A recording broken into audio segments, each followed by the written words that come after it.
All right.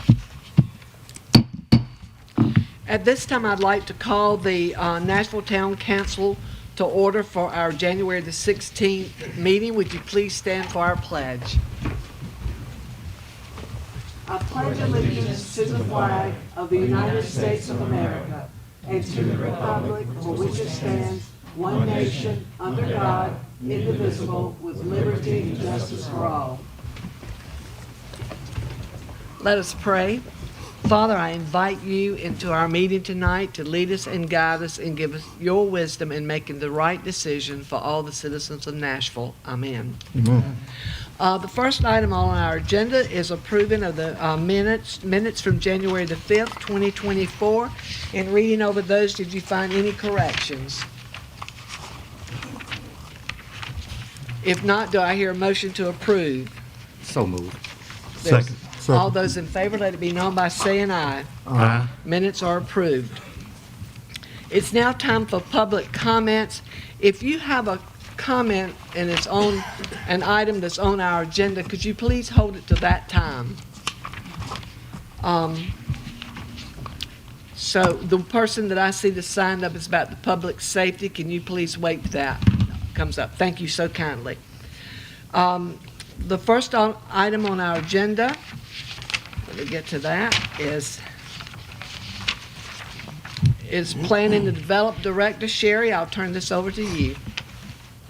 Okay, just before we get started within the rules and regulations and whatnot, I'll just give a brief description. This is SU 2023-02, special use request by ACE Needham LLC for a special use permit to allow a townhouse development to be established on plus or minus 17.99 acres located off Liberty Drive per section 18111.33 of Nashville Code of Ordinances. The property is on R6 medium high density residential zoning district. Parcel ID is 036085, PIN number 380016928666. Okay, this is a quasi judicial hearing, and before we get into that, I would like for our attorney to explain that to everyone that's here, so you know exactly what we're doing Thanks, Mayor. this new year. I promise to be very short. This is just really an explanation of a procedure that's somewhat unusual for the town of Nashville's town meetings, council meetings. This is a hearing. The general statutes of North Carolina say we should call it an evidentiary hearing on whether a special use permit should be active in this case in order to build a townhouse development across the property. This is a quasi-judicial or court-like process. It's not a typical public hearing where anyone just simply is asked to stand up and speak on anything that might be of some concern to the individual. This is a hearing that is intended to be focused just on the criteria for granting a special use permit, in this case for a townhouse development. That particular type of review and evaluation is required for any townhouse development in an area, as in this case it's zone 6 in the town. The reason why this is a court-like proceeding is because the courts of North Carolina have said that important rights regarding the use of property are involved, and the parties to a proceeding like this are entitled to due process and law guaranteed, and that includes a record being kept. All of this testimony and evidence is going to be based on swearing in or affirming anyone who speaks. There are rules of evidence that apply in a case like this, and the legal details matter because there's a right of appeal to the Superior Court from that county. Anybody is not pleased with the result. So we will go at this. It'll be a little bit more formal as your typical town meeting because it is short-term, and it seems a little bit unfamiliar, but we'll work through this together, and I think as we move along, the process will seem a little bit more logical for everybody here. But that's the basis, and the planning and development director will explain more details of this case when she has her presentation. At this time, do I have a motion to go into our quasi-judicial hearing? So made. Is there a second? Second. All those in favor, let it be known by saying aye. Aye. At this time, we'll ask the applicants, people speaking for the applicants, to please come forward and let me swear you in. Is it okay if I swear you all in at one time to save time? Okay, if you please come up, I'll swear you in, all those that are speaking on behalf of the applicant. Mayor, actually, I think the best, the most prudent course might be for the planning director to also be sworn in. Since Okay. she knows she'll be speaking. Okay, good. a little more efficient. Can we get all our little hands on the Bible? Let me do these, let me do you first, okay? Okay. Everybody just touch it. Just touch it, okay? Come in close. Come in close, we'll all join together. Do you swear to tell the truth, the whole truth, and nothing but the truth, so help you God? I do. Okay, thanks.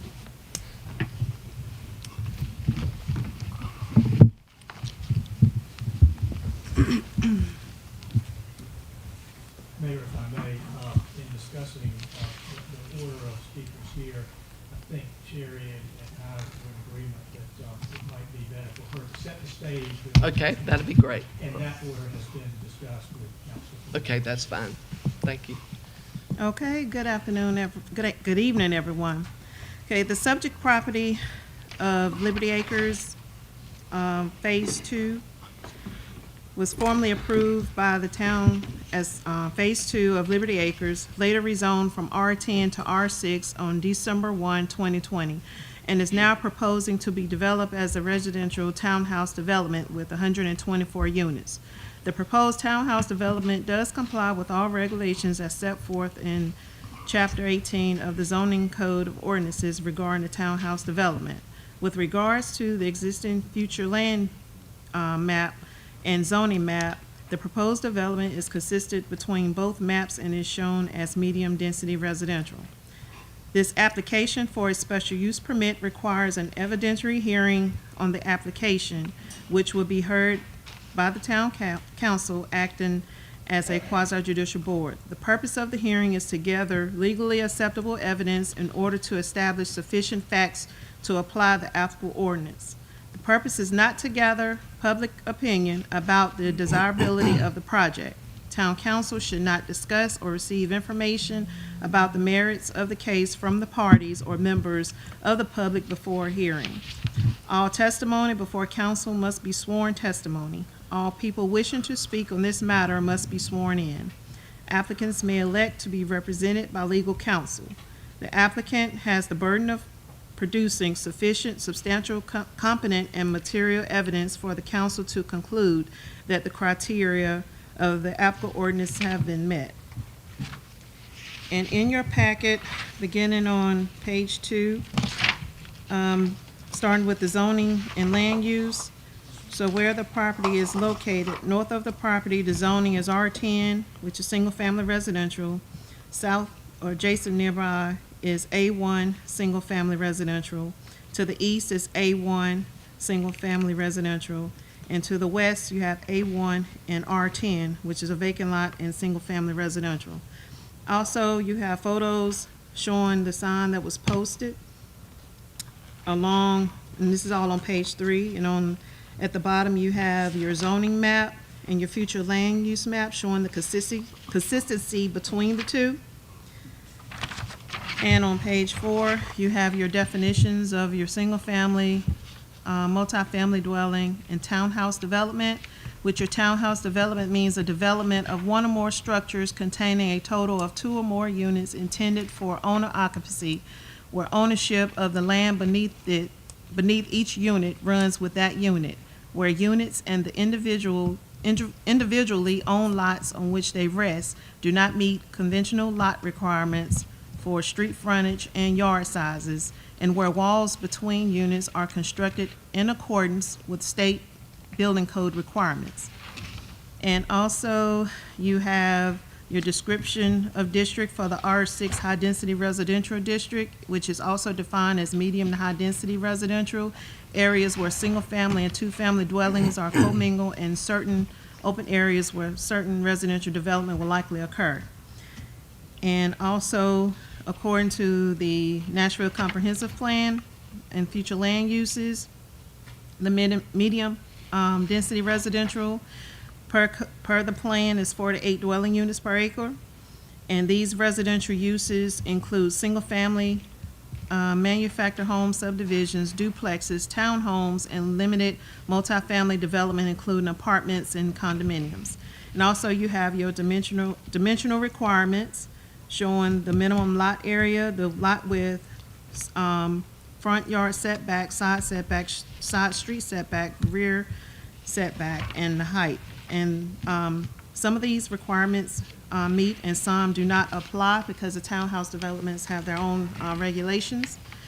And on page 5, you also have the table of permitted uses showing that townhouses are allowed in the R6 zoning district by special use permit, which requires town council approval. And now section 18109B, notes to the permitted uses. You have note 15, since this property is located within the WS4 protected water supply watershed, it has to comply with note 15 of this section, in which it is specified in red. The proposed development is located within the WS4 protected water supply watershed. And also with B, supplemental standards. So far as the density, it reads that single-family residential uses shall not exceed a maximum density of 2 dwelling units per acre or 3 dwelling units per acre for projects without a curb and gutter system as defined on a project-by-project basis. And no single-family residential lot area shall be less than that prescribed by that zoning district unless located within an approved cluster development in accordance with subsection B15C of this section. All other types of development shall comply with the built-upon area requirements of subsection B15B2 of this note. And just to add to that, so findings that I like to share is that these lots would be less than what's prescribed for R6 zoning district, and this development is not within an approved cluster development. So cluster developments are defined as a planned unit development or mixed-use development, and this is a townhouse development. Therefore, this development will fall under all other types of development. And so with that, there were some type of inconsistency in our zoning ordinance. Whereas if you read further down, as stated in the agenda packet, once you read down to the cluster development, it states that, in I believe C1I, it stated that it referred to single-family residential development is classified as detached. So this is why this is classified as other types of development. Meaning, so by that being classified as other types of development, which means this will now place it in the category of not having to go by the density, whereas the units per acre, it can now be allowed to be used as the built upon area. So in this case, for this project, this will be based on the built upon area. So for this type of development, proposed development is not going to be built with a curb and gutter street system. So meaning it has a 36% maximum built upon area, and the proposed development is anticipated to be 28.85, I believe, % for this development. And so also, in addition to that, the North Carolina Administrative Code recently revised its code for the water supply watershed. So as you see on page 6, it actually broke down the categories and actually clarified the different types of residential. So in this case, single family detached residential is up on a category by itself for on a low-density development, as well as non-residential and all other residential. So as you see, so townhouse development will actually fall up under the all other residential. Meaning for low-density development, you have your 24% built-upon area or 36 built-upon area without curb and gutter street system. Or for high-density development for all types, you have a 24 to 70% built-upon area. All right, and also on page 7, for your special uses, so I just want to just elaborate that the special use permit, if granted, shall include approval of plans as may be required. In granting the permit, the town council shall find that the use will not materially endanger the public health or safety if located where proposed and developed according to the plan as submitted and approved. B, the use meets all required conditions and specifications. C, the use will not substantially injure the value or adjoining or abutting property, or that the use is a public necessity. And D, the location and character of the use, if developed according to the plan as submitted and approved, will be in harmony with the area in which it is to be located and in general conformity with the plan of development for the town. Also, the town council may require additional comments to ensure that the use will be harmonious with the surrounding area and in keeping with the spirit and the intent of the land use ordinance. A decision to deny must state the reasons for the denial. The decision must be based on testimony and evidence given at the public hearing and above findings of fact. Not all 4 findings of the fact need to be met to deny special use permit. If approved, any conditions should be stated in the motion to approve. In your choices, zoning denial with specific finding and stated reasoning for such. Zoning approval without conditions, acceptance of project as submitted. Zoning approval with a selection of conditions provided by staff, board members, and/or applicant, or you can table for further study.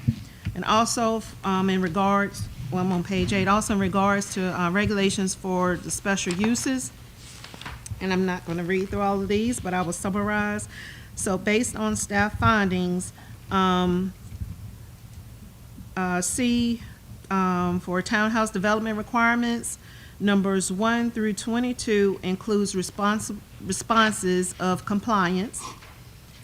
And C, 23, that's relevant to, that's talking about covenants and restrictions. They would be provided at a later date, or perhaps the applicant or developer can speak on behalf of that. And development also has to go through the major subdivision process. That's at a later date. And also to add, staff notes, the completed special use application was submitted to the planning department on September 29th, 2023. The evidentiary hearing was continued from the October 17th, 2023 town council meeting. Letters of this evidentiary public hearing notification were mailed out on January 3rd, 2024 to approximately 40 property owners within 500 feet of the petition property within the Liberty Acres community for the January 14th, 2024 town council meeting. The special use permit sign remain on the property from the since before the October 17th meeting. The technical review committee met on October 5th, 2023 to review the site plan. The subject property is approximately plus about 17.99 acres. The subject property is not located in a special flood hazard zone. The subject property is located within the NCDEQ water supply watershed and shall comply with Note 15 in Section 18109B. And also, the townhouse development shall comply with the above special use regulations in Section 18-110 and 18-111 respectively. And also, well, in conclusion, your attachment, since you have in your packet, has the application the site plan, the deed with meets and bounds description, property and vicinity map with owners within 500 feet, the listing of property owners within 500 feet, the townhouse example, and the Liberty Acres Townhomes traffic study. Thank you. Okay. Thank you, Sherry. You're welcome. Good evening, Mayor Brown and council members. I'm Letitia Shapiro, an attorney at Morningstar Law Group, 421 Fayetteville Street.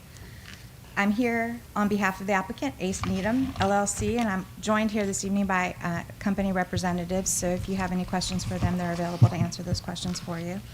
I'm also joined this evening by Kevin Varnell of Stocks Engineering, who is the lead engineer on the project, Sean Brennan of Ramey Kemp, who is the traffic engineer, and David Ridgway, who is the real estate appraiser. And if you don't mind, just for the benefit of the council, I'd like to have them come up so they can provide their education qualifications and their what they do on this project, and that way we can tender them as experts.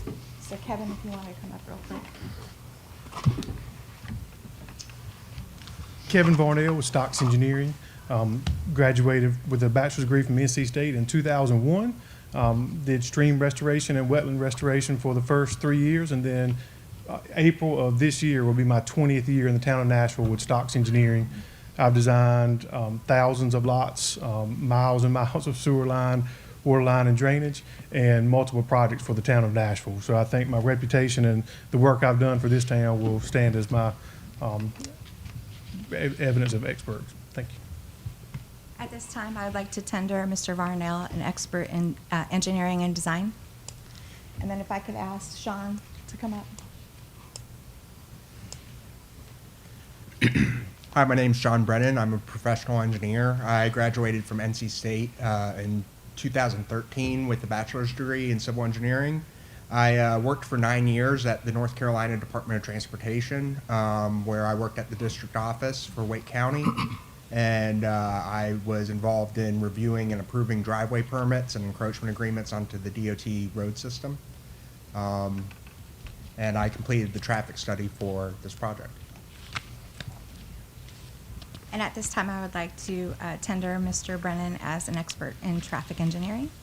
And if I could have David come up. Good evening. My name's David Ridgway. I'm a real estate appraiser, and I have been appraising since 2008.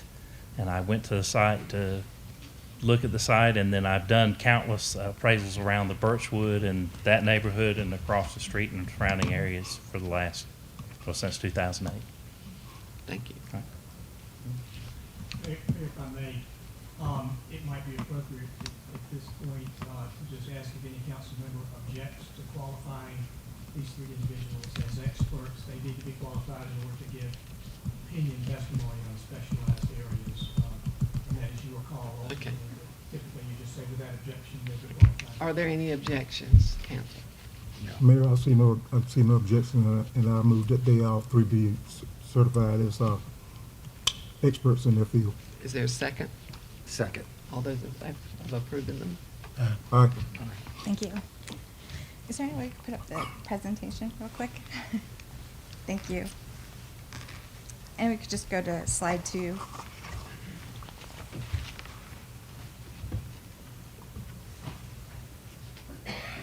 So again, Sherry did a great job of giving us the gist of what's going on here tonight. But a plan for a townhouse community was the intended use contemplated during the rezoning process, and that rezoning was approved. The plan is consistent with the requirements of the ordinance.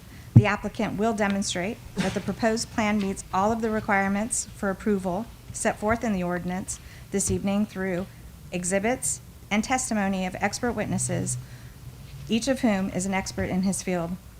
So as you know, we are conducting a quasi-judicial hearing, and as you consider the evidence, please keep in mind the legal standards which govern the hearing. The applicant's burden is to show that the standards listed in the town's code of ordinances at section 18-110B3A through D have been met. In this case, as in any other special use permit application, these criteria are: the use will not materially endanger the public, health, or safety if located where proposed, and developed according to the plan as submitted and approved. Use meets all required conditions and specifications. The use will not substantially injure the value of adjoining or abutting property, or the use is a public necessity. Location and character of the use, if developed according to the plan as submitted and approved, will be in harmony with the area in which it is to be located and in general conformity with the plan and development of the town. So at this time, I would like to call up Kevin Varnell, who will provide competent material and substantial evidence through expert testimony explaining how the requested special use permit meets all of the standards.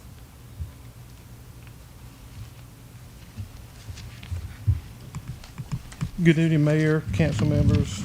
Kevin Varnell, again with Stocks Engineering. And I have been voluntold that I would be the narrator for the rest of the presentation tonight. So ultimately, I am the lead designer for the project, and I will be the project manager as well. And my role is to kind of go through the slide and walk you through the rest of the slides that we have. As Letitia mentioned earlier, the townhomes were discussed during the initial rezoning process which was approved with R6 zoning. And the development that we're proposing is consistent with the requirements of the town ordinance and the approved zoning. The site is located, if you would, Randy, flip to the next slide. Yep. Site is located right at the end of Liberty Drive, just off of NC 58. The total property for this phase of the project is 17.99, and it is the last phase of the original property. The current zoning is R6, and the plan is consistent with the land use plan, which is medium density residential. There are 124 units proposed, and the design has been reviewed and approved by the technical review committee, and it meets all of the ordinance requirements in regards to the layout and design. The current design includes 11,500 square feet of recreation area, which is 47% more than the current townhome ordinance requires. We have 289 parking spaces, of which 41 are visitor spaces and off-lot spaces. We have a centralized mail kiosk and an additional 2,600 square foot pocket park, complete with benches and a flower garden. We have, the development proposes around 2,290 linear feet of street, and the impervious area is 28.85%, and we'll talk about that a little more later. Sherry hit on a little bit of why that's important. As discussed with previous subdivisions with you guys, in the watershed, NCDEQ encourages the elimination of curb and gutter in the watershed to allow for the use of more vegetated conveyances, which reduce the nutrient loads, which is water quality, and also decrease runoff, which is the water quantity. So this subdivision will be shoulder section with no curb and gutter as encouraged by the North Carolina Department of Environmental Quality. The current house footprint shown is 20 by 50, roughly 2,000 square feet. The 20-foot width meets the Nashville Townhome Ordinance, and the depth is subject to change based on the final design, but the goal is somewhere around 2,000 square feet. Next slide, if you would, Randy. The proposed property lies within the Watershed Overlay District, and the proposed use is a building with more than one family. We kind of went through this with Sherry, and will be considered all other types of development, which allows 36% impervious cover. And if you'll note back, we were at 28.85, well below that threshold. Permitted uses in note 15.3 states uses allowed in the underlying zoning district or permitted within the watershed district except for the storage of hazardous materials unless a spill containment plan is implemented. And therefore, a townhouse development is permitted in the watershed district so long as the impervious cover is below 36% impervious. Next slide. So the first standard that we'll talk about that needs to be met of the four, the use will not materially endanger the public health, safety, if located where proposed and developed according to the plan as submitted and approved. So the first is water and sewer. So this is a public municipal sewer project. Therefore, there's no chance for any impacts from wells or septic systems. So no groundwater contamination and no risk of failing septic systems here. Stormwater, the proposed use will treat stormwater through the design and installation of a stormwater pond. Nutrient levels, which is the water quality again, and the runoff levels, which is the water quantity, will be reduced to the thresholds required by NCDEQ. And the traffic, as proposed, according to the traffic study, and we'll have Sean come up later, does not affect the level of service at the Liberty Drive intersection and poses negligible traffic impact. Next slide. So stormwater, again, with the installation of the stormwater detention pond, the development will meet or reduce the runoff from the required stormwater events, which means it reduces flooding, and we will treat nutrients and provide 85% total suspended solids removal as required by NCDEQ, which will clean the water up as well. So at this time, I'll call up Sean so he can come up and provide his expertise relating to traffic. So Sean? Thank you, Kevin. Again, my name is Sean Brennan. I'm with Raymond Kemp Associates. We completed the traffic study for this development. The level of service at the Liberty Drive intersection does not change with this development. It maintains a B on the side street and an A on the main line. The other study intersections that we included in the traffic study have acceptable levels of service before and after this development. Thus, in my professional opinion, there is nothing related to traffic that would materially endanger the public health or safety if the proposed use is located where proposed and developed according to the plan as submitted and approved. And traffic impacts are negligible as it relates to the location and character of the use, and if developed according to the plan as submitted and approved, will be in harmony with the area in which it is to be located and in general conforms with the plan of development for the town. If you do not have any specific questions for me, then I'd like to hand this back to Kevin. I have a question. Initially, when this project first came to us, I believe that the only egress and ingress system location we had was by St. Anna Road and Liberty Drive. But based on your traffic study, am I to assume that there will be an egress and ingress that goes out to East Old Spring Hope Road also? Or is it just still one way in and one way out? So it's the only access is via Liberty Drive to 58 and St. Anna's Road to NC 58. So it's still just one in and one out? Okay.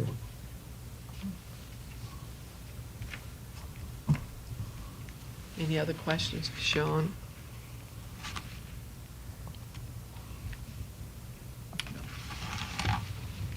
No.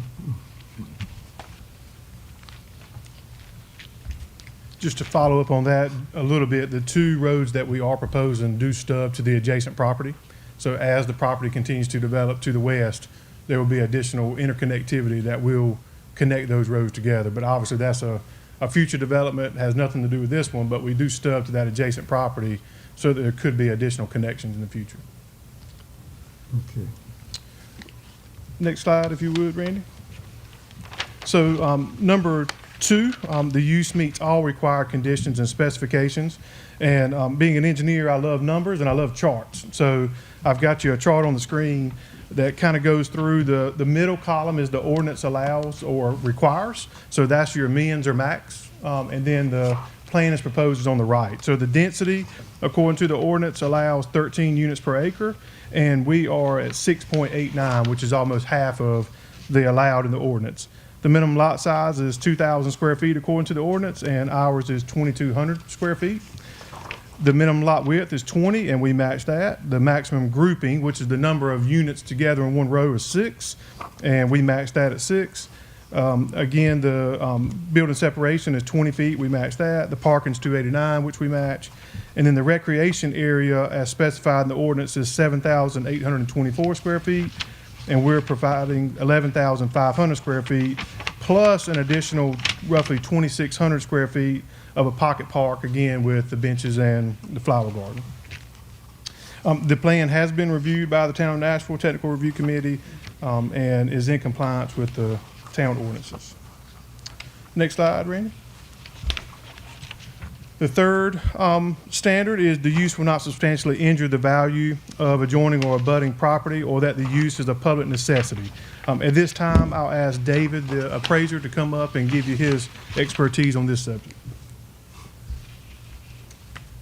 According to Data USA, the median price of the properties around Nashville is 148,800, and the project price range is proposed to be around 250 to 300.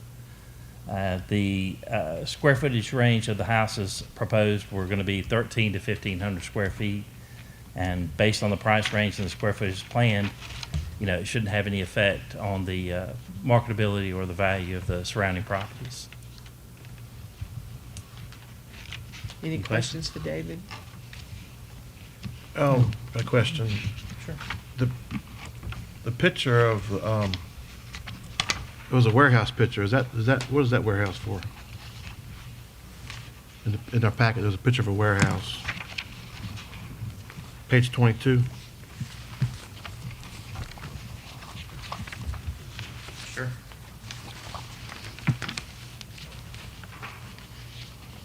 .34 at the top. 34 top. So that's actually a picture of the townhome, it's not a warehouse. Oh, But we'll have a picture of that at the end, so hopefully it looks a little better than a warehouse does on the sheet. That's what we're talking about. that's what I'm about, yeah. Any questions? Kevin, the sewer out there, is it going to tie into the existing sewer line that's adjacent to this property? Yeah, so when the original, again, this is phase 2 of an old project. The original project stubbed sewer across the creek and into this phase. So the sewer and the stream crossing has already been installed when phase 1 of Liberty Acres was done. So that sewer will flow back in and through Liberty Acres out. Back through Liberty Acres? That's right.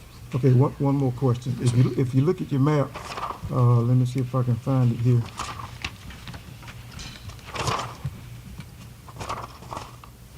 Wetlands. There's a and I don't have it in front of me yet, but there's a wetland on both sides of the entrance to this project. Use this big hand. Yes, sir. Yeah, there's a wetland on the entrance. Will there be any danger of heavy rains that those wetlands on both sides, that it would close down the one entrance and exit from this development? No, so the What have initial, we done to eliminate that? and again, we can pull back up, I guess when we get to the construction drawings, we can go through a lot more detail, but right now, the crossing has been installed to get in a temporary crossing, but the ultimate crossing will have 5 pipes that allow the water to distribute through that area. So at no point will the street be the constricting factor in that stream going across. The wetlands that you see is really just a low area on both sides where it doesn't climb the hill very well, but the actual stream itself doesn't have that much flow. It's the same stream that runs behind Liberty Acres and over into the adjacent neighborhood. So again, the multiple pipes that we have were approved by DEQ and Army Corps of Engineers to be able to handle that flow.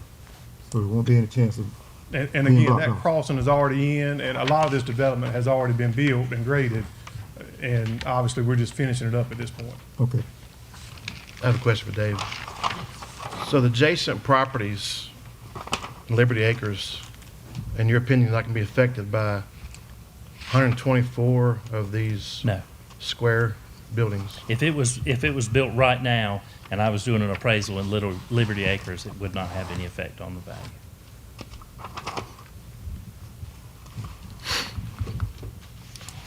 Any other questions? Thank you.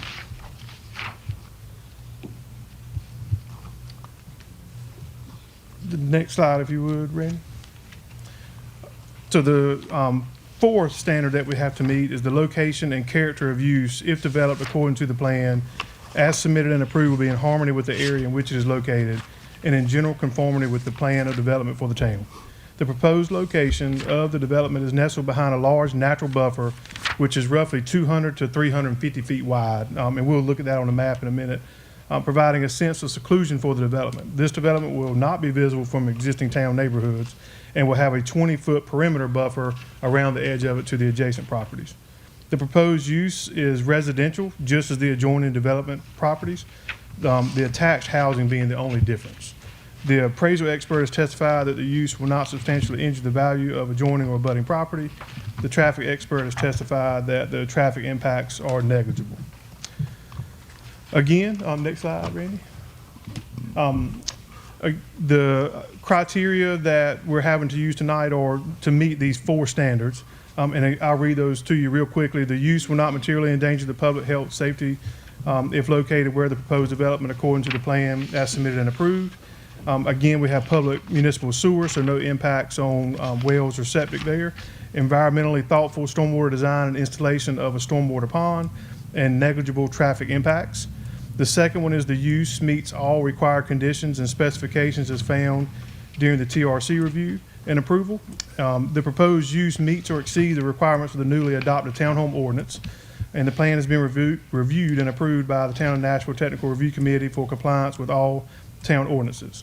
The third is use will not substantially injure the value of adjoining or abutting property, or that the use is a public necessity. Similar to, in nature to the existing developments, the neighborhood is governed by an HOA, and as testified by David, the proposed project will not materially endanger the value of the adjacent properties. The fourth is the location and character of use. If developed according to the plan, as submitted and approved, will be in harmony with the area in which it is to be located and in general conformity with the plan of development for the town due to the secluded nature of the development, the limited traffic, and the residential nature of the development. The proposed location of the development is nestled again behind a large natural buffer, providing a sense of seclusion. It will not be visible to existing town neighborhoods. The proposed use is residential, just as the adjoining developed properties, the attachment of the housing being the only difference. The appraisal expert has testified that the use will not injure the value of adjoining properties, and the traffic expert has testified that the traffic impacts are negligible. So in my professional opinion, this project meets these standards that are found in the town's ordinance. Next slide, if you would, Randy. And again, this is the, I guess, the picture, Mr. Lump, of the warehouse you said, but obviously these are townhomes that are stacked together. They're different colors, different texture, vinyl siding, and I mean, really a nice layout of a community.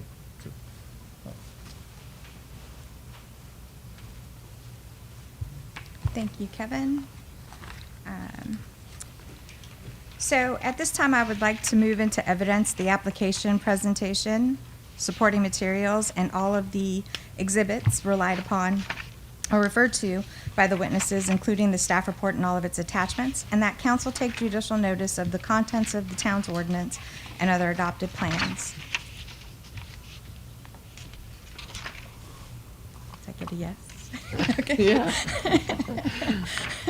As mentioned at the beginning of the hearing, the applicant's burden is to submit competent material and substantial evidence into the record showing that the development meets all of the criteria for approval of the special use permit.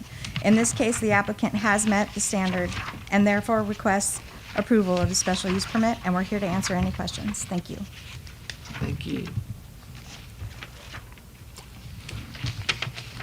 Mayor, the only concern that I still have, and I'm not a traffic expert, the traffic expert has said that the, I think we're still in the evidentiary phase, Mr. Taylor. I think it might be best to hear other evidence. okay, And okay, then when the council deliberates, All right. the hearing is closed, and then you get into the discussion okay, phase of the no hearing. problem. So is there any other evidence or anyone that likes to speak?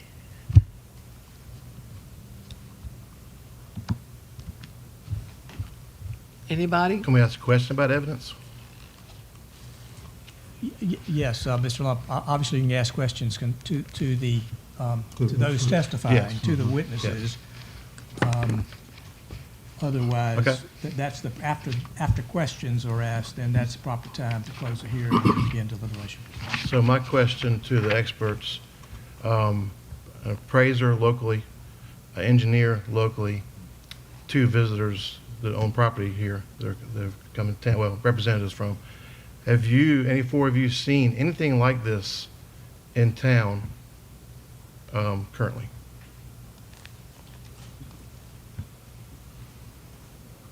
Kevin Varnell, Stocks Engineering. So right now, we don't really have a lot of opportunities for townhomes in town. We do have the new ones that are over on Clarendon Drive, and we've got some older ones that are kind of the intersection, I think, Body and Church Street, right at the old Royster Clark building.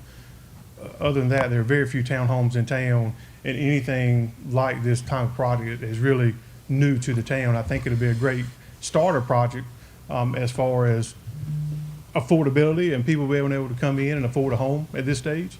But like I said, the town doesn't have a lot of this at this time. So corner of what, Body and what? It's right across from the old Royster Clark. I think it's the corner of Body and Church. No doubt it's Cross Street. Cross Cross Street. Street. Sorry, Those are- Body and those are Cross. apartments. That's right. Yeah. Well, I mean, the same concept. It's a townhome style in a road. But that's really, like I said, that's really all we have. Okay. Any other questions? Can I just, and I don't know if this is right or not, but what gives me heartburn, that's a lot of apartments. Is there, I mean, I just wish there were fewer apartments, but I'm not the builder or the, but it's just a lot of apartments right there together to me next to that, but help me understand. Yeah, so right now the townhome ordinance allows 13. Right. And we're at 6.89, so almost half of what your ordinance currently allows. Not saying your ordinance is right or Right, wrong. right. But saying, we certainly didn't push the limit, all Right. the way to what we could have done. We added additional recreation area that wasn't required. We've added an additional park that wasn't required. So we've really tried to go above and beyond, what your current ordinance is listed out. But again, I mean, at the end of the day, the goal is also to make a profit for the ones who own it. So it's not, let's talk about it and be honest. I mean, so the number of units do increase the value of the property for sure. So I don't know that a magical number is 100 or 115 or 124 like it's proposed. I mean, at some point, I think it's going to feel like a lot of units no matter what it is. Does that make sense? I mean, I see where, I see your point, it's and I half, it's half of what understand. you currently allow. So Yeah, Mr. Varnell, while you're there at the podium, let me just ask you this. I think I heard you trying to allude momentarily ago about there may be some type of affordability for people with this type of homes. Right. Okay, could you speak just a little bit more Sure. intentional about that? Yeah, so I think we're all aware of the current home prices. So right course. now, you're a single family on a lot, home price, almost the minimum house you can find is in the low 300s to mid $300,000. Because these units are still owner occupied, they're still side by side, you still own the unit, but you're sharing a wall, then that affordability does come down and it's a cheaper product to be able to afford as a new homeowner. So the days of being able to buy a home in Nashville at $150,000 is gone.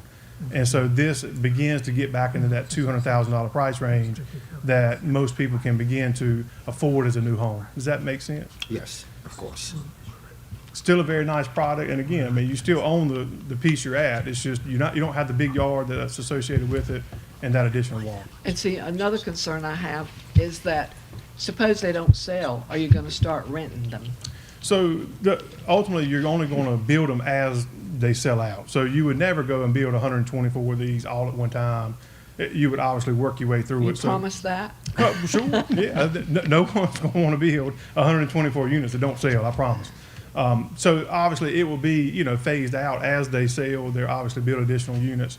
And so, I mean, I can't guarantee that no one will rent because a single-family home can be rented right now.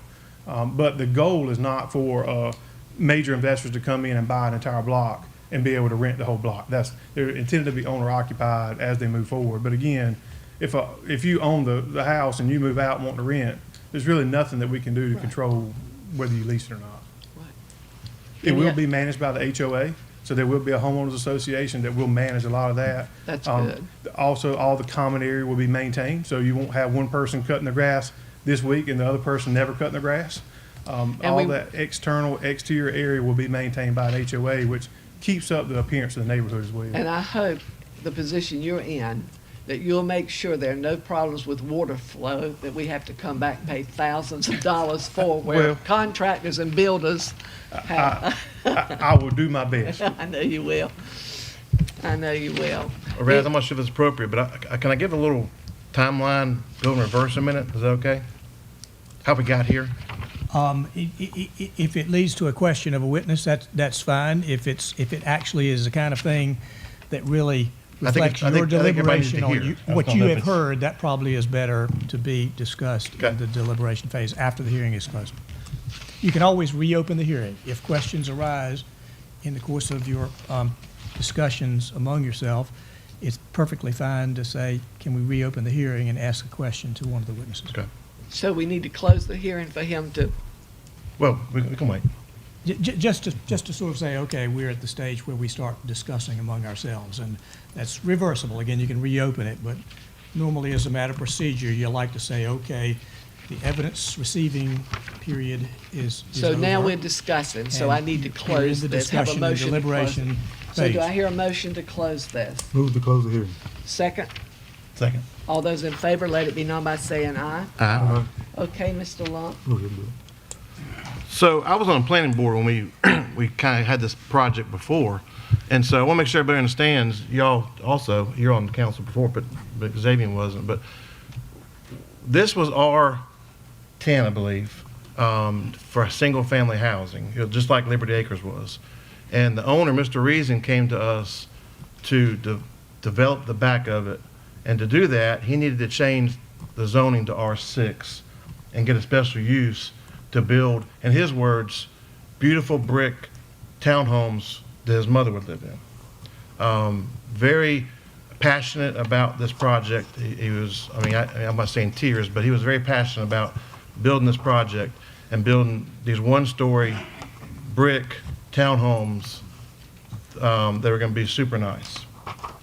So we, as a town, changed the zoning, smaller zoning, and approved a special use for that use. He in time sold the property to Ace, and that's where we are. So I'll make sure we understand where we came from to get here. And so that's my little history story. Any other comments? Okay, since we have gone out of hearing, I've got one more question about the traffic. Kevin just alluded to the fact that they're not gonna build 124 units to begin with, but say we did get to the 124 unit point. I think it's safe to assume that every household is gonna have at least 2 cars in the yard, in the driveway. Most be 2 cars per household. That one way in and one way out, will it accommodate that many cars? Taking in consideration the houses that are already there, you coming through Liberty Acres. Mayor, not to be so finicky about procedure, but probably ought to just say, without objection, we reopen the hearing for purposes of answering that question. Okay, Okay, do I hear a motion? move to reopen. Second. All those in favor? Aye. We have reopened. Yes, it will accommodate the traffic. So talking, to help put it in perspective, the trip generation for 124 townhomes is in the AM peak hour, so the AM morning rush hour is approximately 1 car per minute.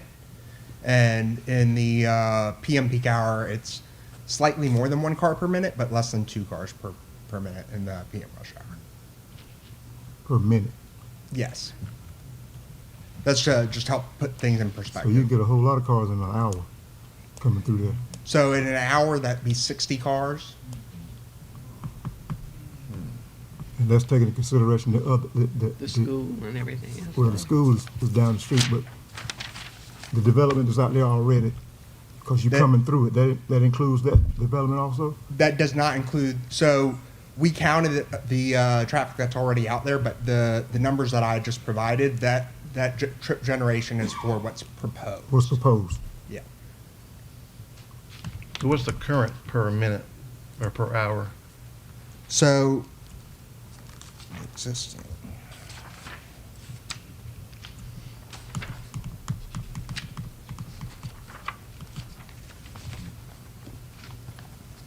So I'll give the existing peak hour traffic turning movements coming off of Liberty Drive, and then also I'll give the projected.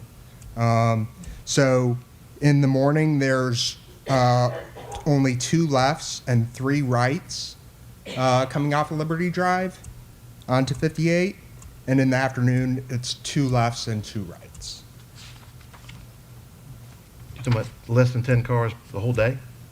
This is the peak. These are during your rush hour periods. And in beginning of work and end of work? So yes.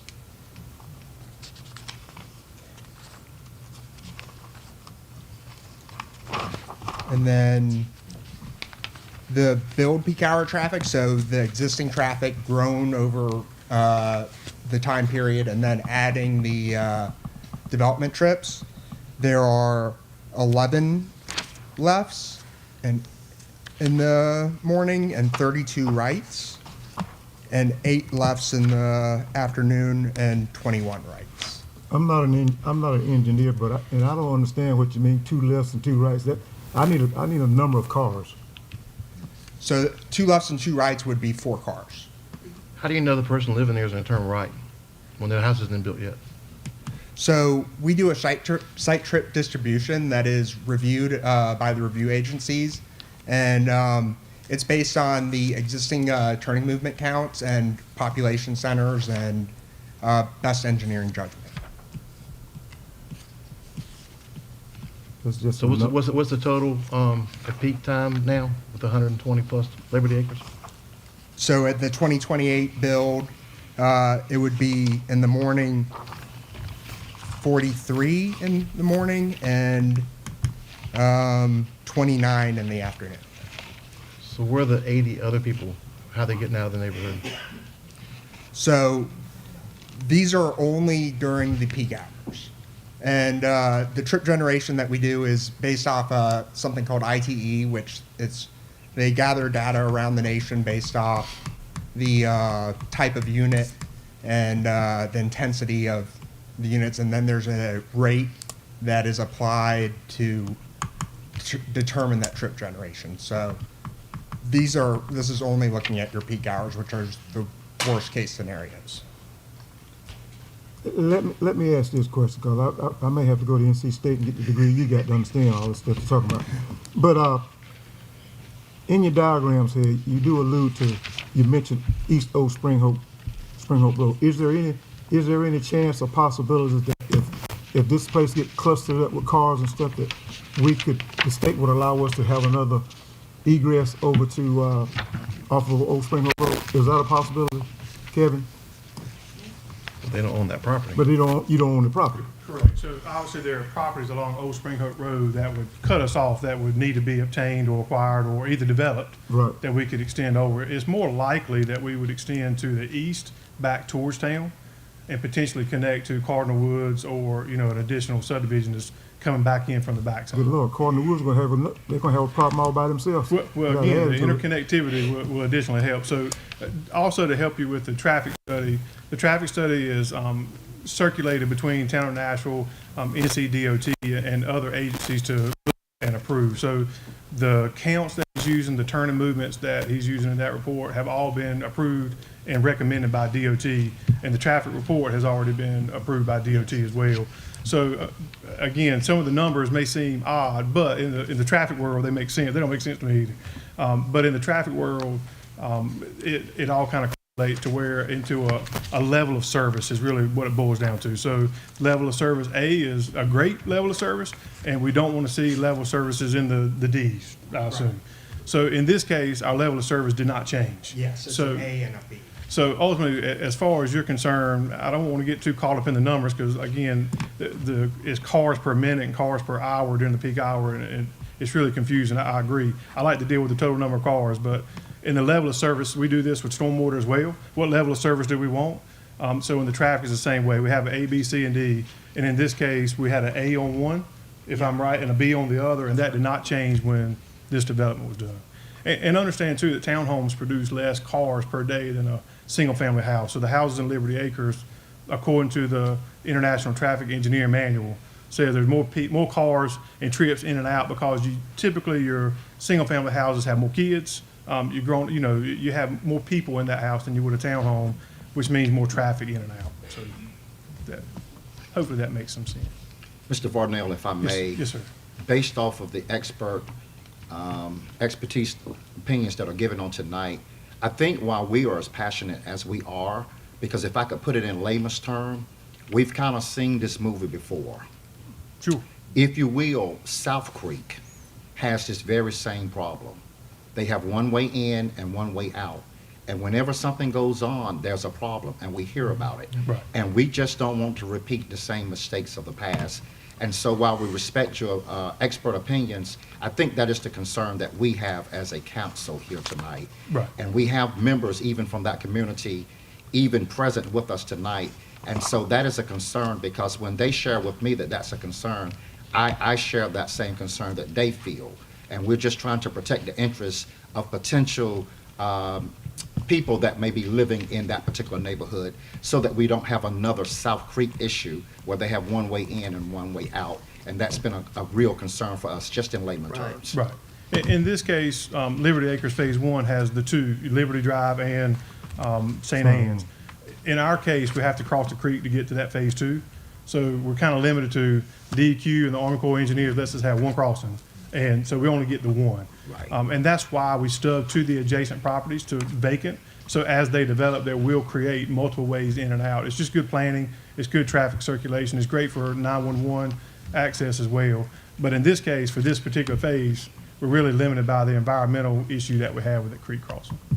But if you were leaving this proposed subdivision or this complex, you wouldn't turn on St. Anne's. That'd be Well- inconvenient. Well, the only issue, and not to bring up issues that happened at South Creek recently, but if there were a situation where the emergency response had to shut down one street, then everyone could backfeed out of St. Anne's or Liberty Drive. You had two ways if a street had to be shut down for a specific reason.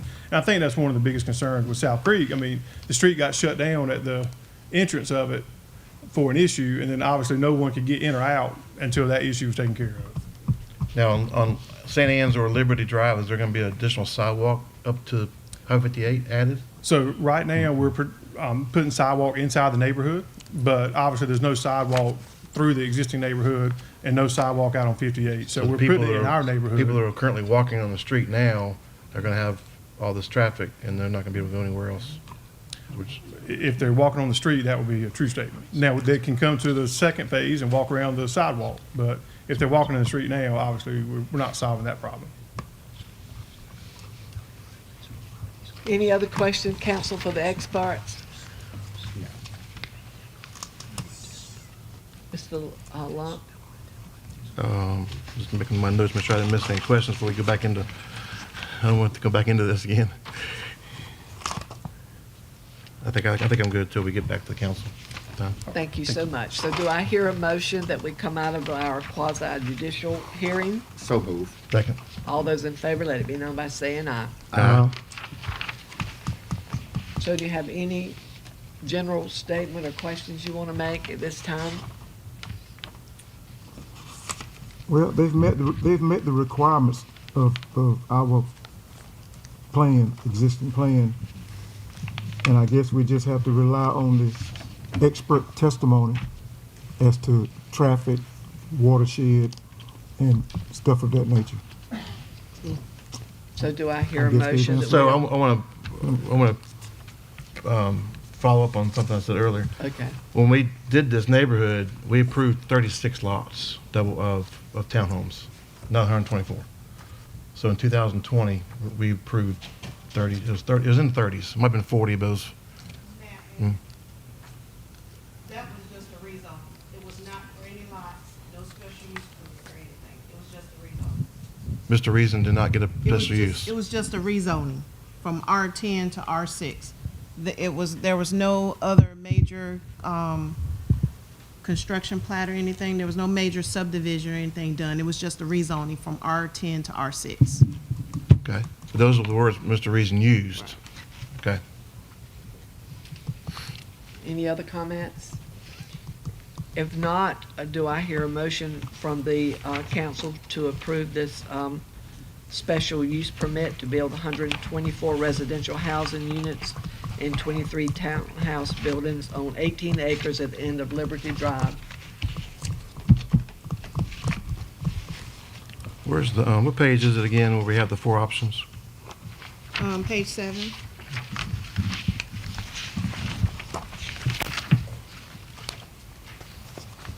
So I asked the question if they'd seen anything like this, and they had not. So in my opinion, D comes into mind. And so I make a motion that we deny it based on the development is not within harmony with the area it's located. as in D. But it is in harmony, right? Single-family dwellings. Sherry?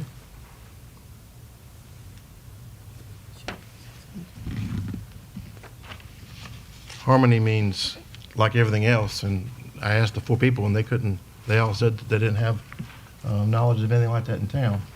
You know, this is Nashville, and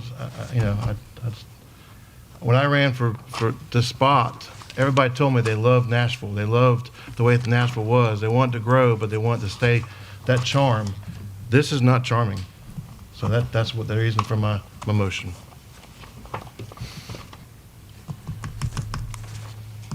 So Sherry, where do we stand with his motion? According to our ordinances here. I want your expert. I think.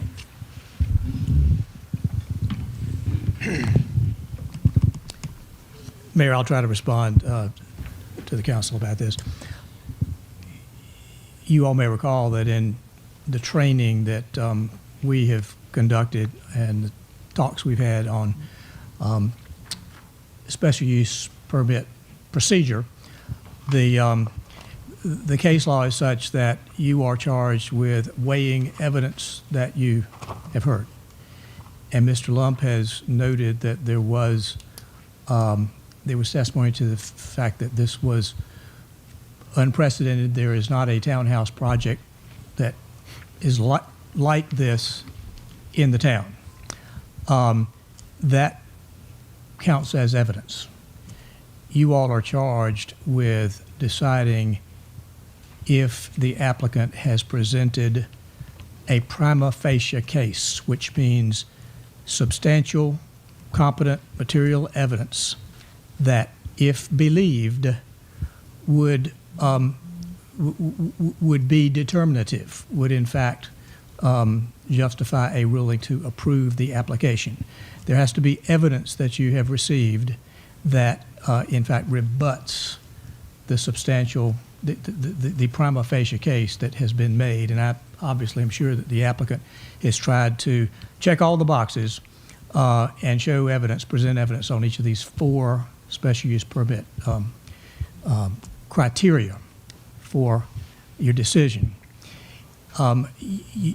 That's the principle that is at work here. If the only evidence that you heard was to the effect that there was disharmony, it's up to the council to decide if that's enough so that it counterbalances all the other evidence. The applicant doesn't have the applicant has to show that all four criteria are met. A denial can be based on the fact that one or more than one of the criteria haven't been met. But what you have now is this bit of evidence concerning the unprecedented nature of a townhouse development like this. If that convinces you that the harmony criteria hasn't been satisfied, then I would say there's been a great deal of evidence in support. And I'm sure the applicant feels they've checked all the boxes, that they've offered reasonable evidence that a reasonable person could believe on the four criteria. There was not any other evidence presented except what the applicant's witnesses spoke to, testified to, presented before you, and what your planning director offered. Just a critical, and we've made this point in talks about quasi-judicial process, just having a critical or skeptical view of the evidence is not enough in itself to deny the application. You can't bring your own knowledge, and that's not evidence. Sworn testimony is evidence, and but not your own critical view. So that's I think as concise as I can make it. You just have to look at the evidence you've heard in light of these four criteria and say they just didn't carry the day. And as Mr. Lump commented, he perhaps feels that the harmony evidence was lacking. That's where you are. Obviously, I shouldn't intrude anymore into the decision-making process. Well, I made a motion, so one of the other council either has to say yes or Right, no. right. And if they say that yes, then we vote, and say no, then we move on. Right. I asked the applicants, the professionals that we agreed were professionals, and they answered no. So I feel that I've completed D. So do I hear a So second to if- Mr. if you- Law? If you don't, then you vote differently, but that's what I'm presenting. I think they have checked all the boxes except for that one that you mentioned. And we've gone this far with them so far. I cannot second it. So can you second it, or? No, and I'll tell you why, because at this point, I believe that the planning board and the planning director have brought us to this place. I think that the town attorney has spoken to it as well, and we have no, for me, I have to believe what has been presented on tonight, so no, I cannot second it this time. So can someone make a motion to approve this? So if we're not going to approve, if we're not going to deny it, then I have some strong opinions about how it needs to be changed. So I don't know how we need to move forward with that, but So should we just table So we'll it? table it for further discussion? Can we do that or not? Yes, you're entitled to just take all this evidence that you heard under advisement, continue your deliberation until a later time, and make the decision at a subsequent meeting. You're entitled to do that. can we mention the things that are concerning so that, or not?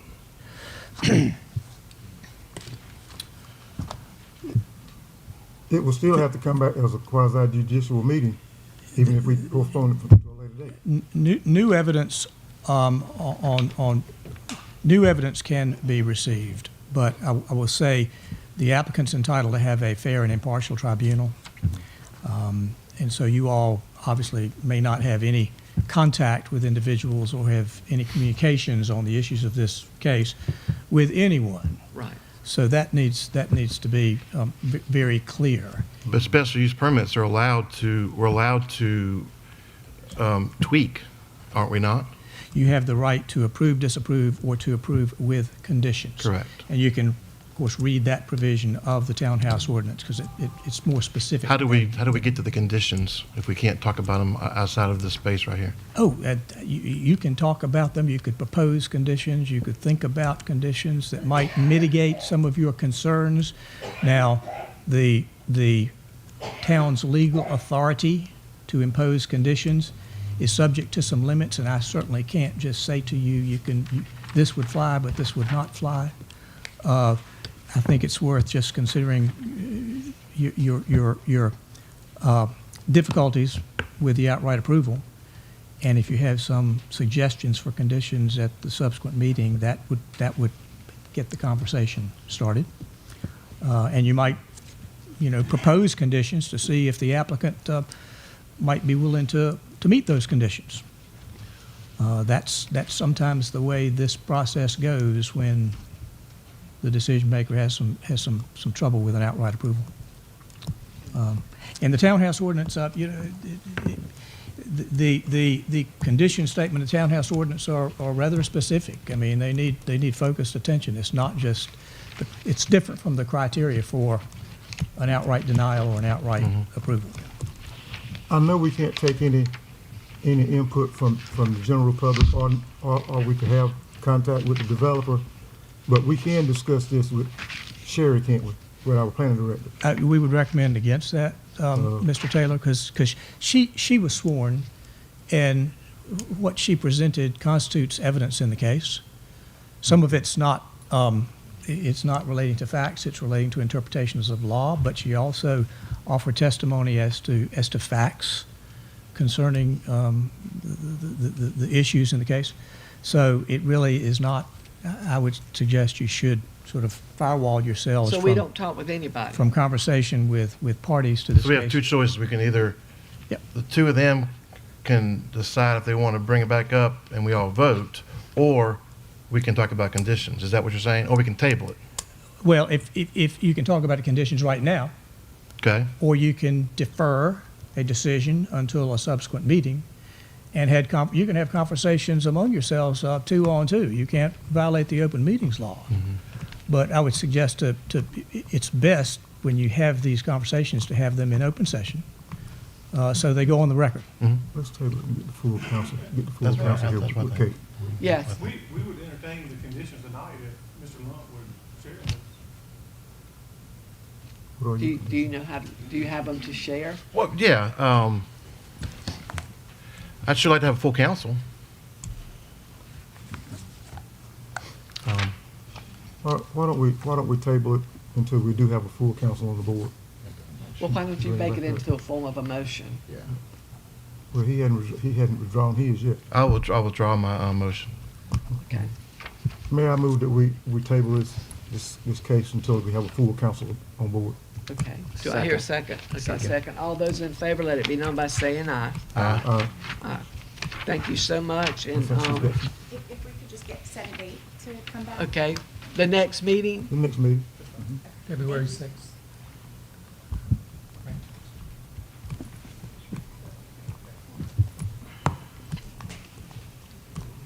is it the 6th of February? It is, Yes. yeah. okay? Tuesday, February 6th, 7 PM. Okay. Okay, thank you so much for coming, we appreciate it. The next item on our agenda is the sewer extension project.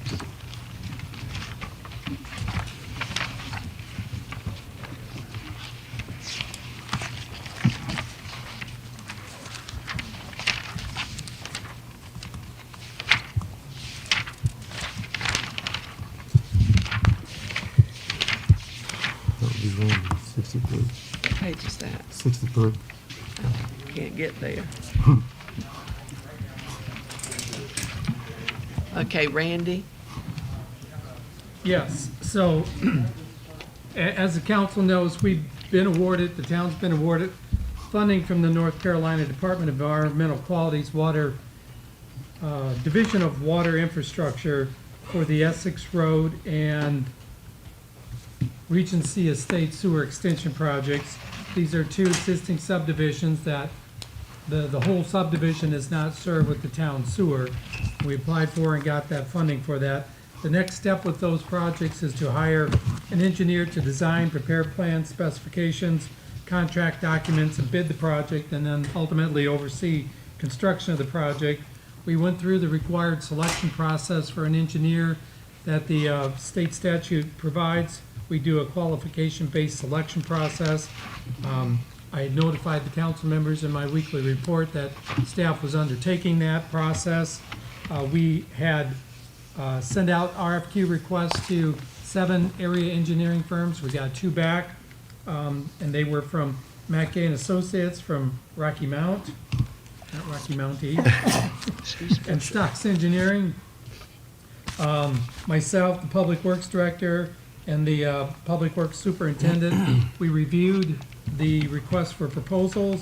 We scored them per the criteria that we had come up with when we sent out the RFQs, and we selected Matt Gay and Associates. So attached to this agenda request is a proposal from Matt Gay and Associates to design and prepare plans, specifications, contract documents, bid the project, and oversee construction of them for both the Essex Road Sewer Extension Project and the Regency Estates Sewer Project. Their proposal for Essex Road is $145,380, and for Regency Estates, it's $231,481.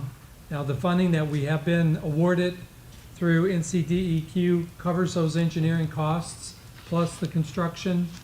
So staff's recommendation at this time would be to approve resolutions 2 and 3, awarding design, construction, engineering contracts to Matt Gay and Associates on these 2 projects and those dollar amounts. And I'm so thankful we're getting those 2 projects completed for those people. Do I hear a motion to approve Resolution 2024-02 and Resolution 2024-03 awarding design and construction engineering contracts with Matt Gay and Associates for those 2 projects? So move. I'd just like to ask one more time. Randy, you say the amount that we were awarded let's just say for Woodfield, was 595,000. That amount covers the engineering cost, engineering costs, and the construction costs. Yeah, the project cost estimates included the engineering. Let me, I mean, I don't want us to get halfway down the Yeah, road and I understand we got your another $200,000 we got time to finish out the project. Yeah, I didn't see construction costs. Is that coming later, or is that in here somewhere I missed? let me pull up the, project cost estimate for those projects.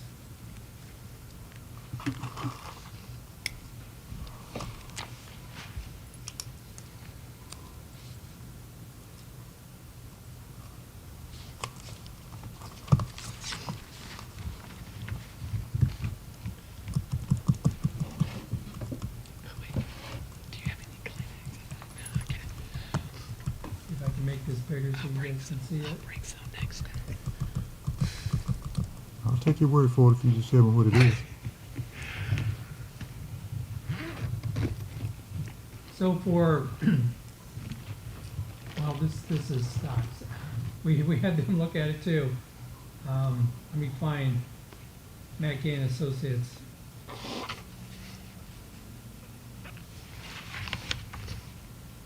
Yeah, same one. So for clarification, we're not voting on the construction part yet. We're voting on just the engineering and, Just the engineering. but there's enough money in the Well, grant I to wanna cover. make- I want to Okay. make sure, That's what I want to make sure. as Larry pointed out.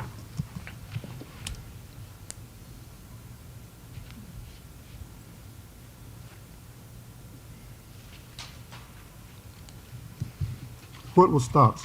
They were the high bidders. What was Well, that? the design has been altered. You know, we applied, this third time we applied I for know. these, and we've changed the scope of the project in hopes of getting funding for it.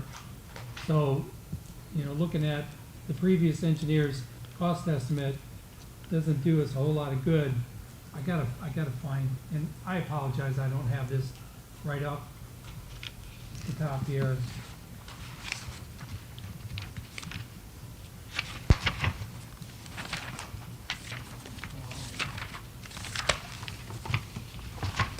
Well, actually, I guess it's in the packet itself. It is? First paragraph, Yeah, I think I remember. What page That's is what I was it? looking What page is it? I looked, I didn't see it. page 63. 53? 63. 63? Uh-huh. Top 63? From what I'm reading in the first paragraph. Page 66. 66? Yeah, 92. Estimated engineering costs and the administrative costs. No, that isn't it either. Yeah, I didn't see, there's a total there, but I didn't see the numbers. No, that's the engineer. Yeah.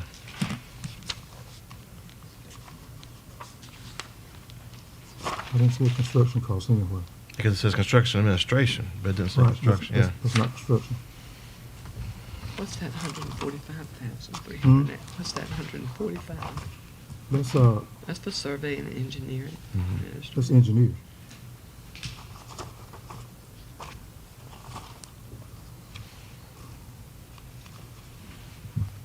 We had it in the application.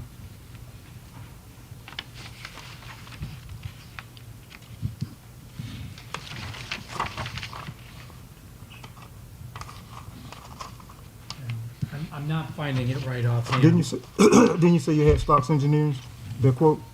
Yeah, Yes, it was but, But they were higher than the other one, so well, and again, Larry, we changed the scope of what we're actually gonna do, so it's not apples to apples. Why don't we table this till the February meeting? It's not that far away.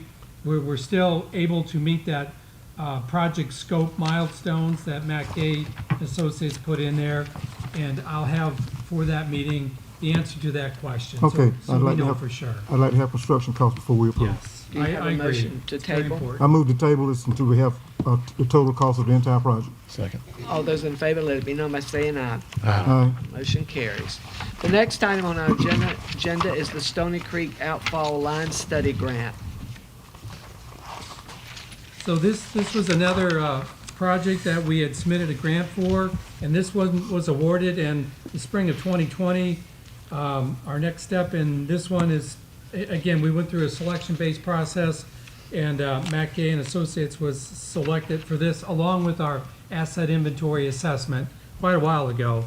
But, since this funding was awarded in spring of 2022, we just received last week the actual contract from the state to go forward on this.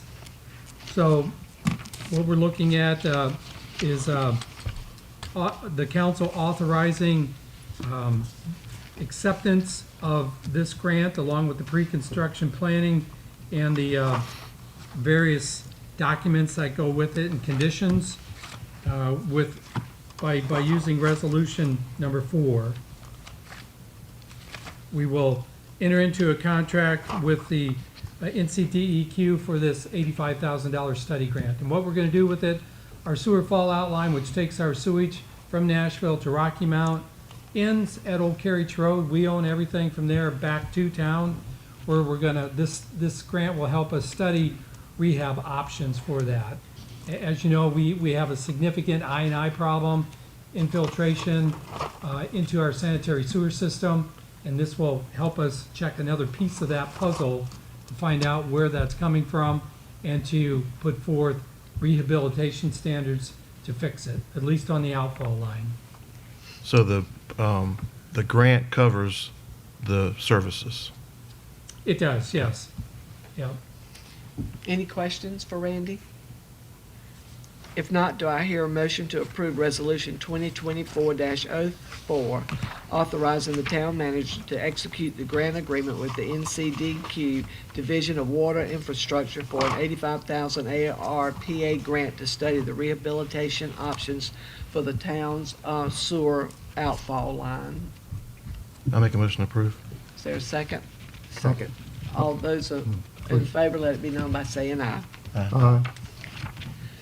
The next item on our agenda is Public Safety Director.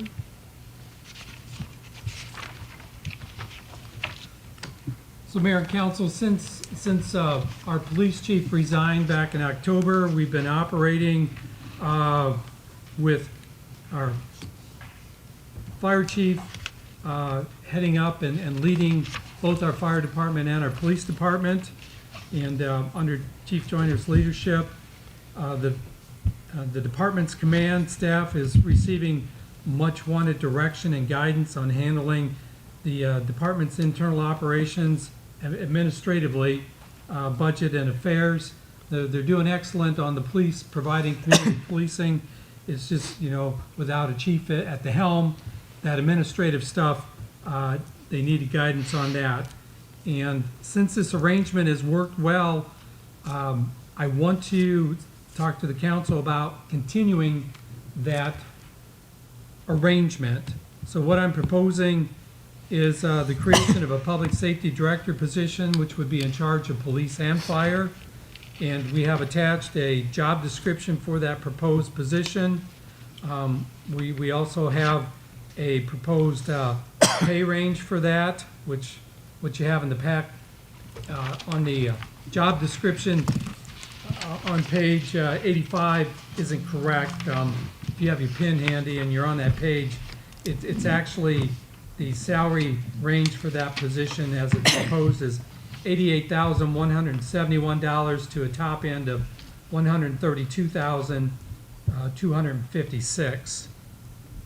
So I propose paying for this position 50% with the fire department budget and 50% with the police department budget for the remainder of FY24, which ends June of 2024. The police department's share can be covered by lap salaries that we haven't experienced in the department because of a number of vacancies we've had within that. For FY25 and 26, we will budget 50% from each department's budget to cover this position. I would like to, if council is agreeable to this, do this for a 2-year period of time, at which time I would like to go back with the chief. The reason I'm proposing this at this time is because we've had a lot of concern in our department about uncertainty. You're never sure when you're looking for a new chief who you're actually going to hire, who's going to come in. What is their priority? What are their priorities are going to be? I've met twice with our officers, and discussed this with them. They like the arrangement we have right now. They know and trust and believe in Chief Joyner. None of them are fearful of losing their jobs because of him being at the helm and coming versus a new police officer, a police chief coming in, having all new directions and priorities, and maybe we have certain officers that won't fit in and have to make changes. So that's why the officers are in favor of this proposal. There's, if the council is agreeable to this, we may have a solution for our recruiting and retention problems that we've been having in the police department, with pressure that we've been getting from surrounding law enforcement agencies and police departments. On our, to speak was Mr. Ted Davis that wanted to speak to this issue. Mr. Davis, if you'd come up and state your name and your address, please.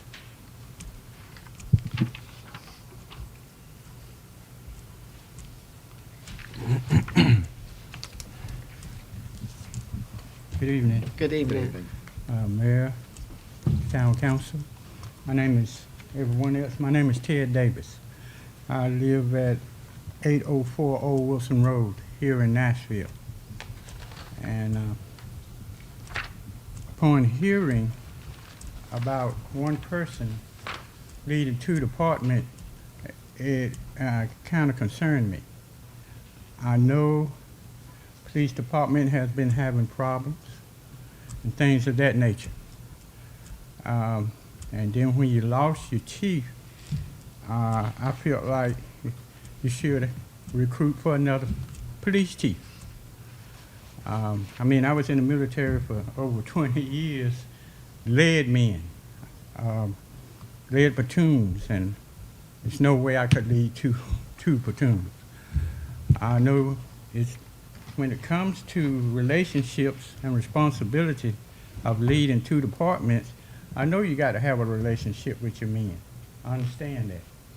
It's all about relationships and things of that nature. But at the same time, one person leading two departments. I know they are in the same building. I realize that and know each other, but at the same token, you need to understand that we live in a community where we also want to be safe. I notice how Nashville is growing, and the safety of Nashville is a concern. I've noticed Eastern Avenue, how busy it is. I've noticed you bringing in more business into more houses. That is a concern of mine. So, as far as continual training, that was on my mind as far as the police department. I'm trying to understand you can't promote from within. That is a concern because now you got one man leading two departments. Are you training somebody else to take his place? What if something happened to that man? That's something else that was not mentioned tonight.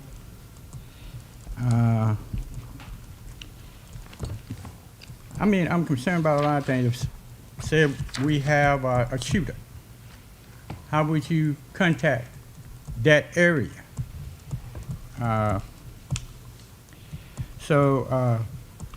Nashville has always been a safe town. It's probably the safest town around.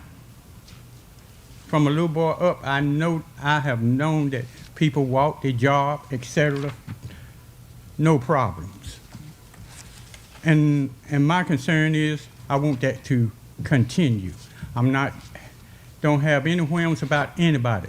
The man at the fire chief, I know him, talked with him. He's been to our meetings. But still at the same token, I felt like I should come up and speak about these issues. The decision-making process is up to the town council, but at the same time, I want Well, we appreciate your input, Mr. Davis, so very much.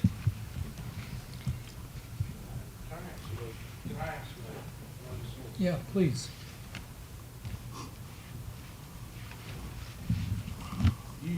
You've asked very good questions. Thank you. And when Mr. Lansing had the discussion with me about taking over both roles, first and foremost, I have a bachelor's degree in emergency management and public safety. That's what my bachelor's degree is in. But from a standpoint of the police and fire, there's administrative staff there that is handling the police work. They're doing the work. We've had a shooting since all this has gone on. There was an arrest made that day. So those are the things you don't need to worry about.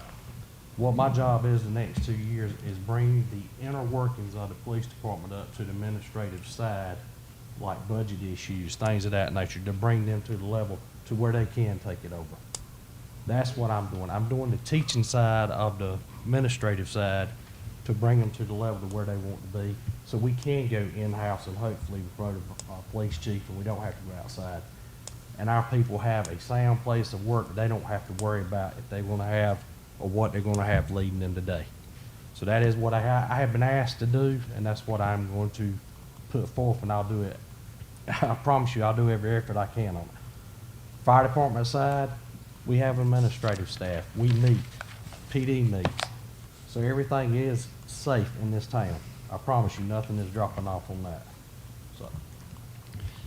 Thank you. Council, do you have any questions? Mayor, I have to speak up because I've got several phone calls concerning this matter. I've known our fire chief for quite a while, and I think he can do what the town manager has asked him to do. But my concern is, I think 2 years is too long to stretch it out, and that's what I'm getting from the general public. I did not know that the police department needed some guidance or some insight, because I thought I've always looked at the police department as being one of the best around, as well as our fire department. My concern is when Chris has to take on the budget and stuff and the administrative side of the police department, that's going to have to take away some of his time from the fire department. So if we put him in to cover fire and police, quite naturally he deserves a kick in pay.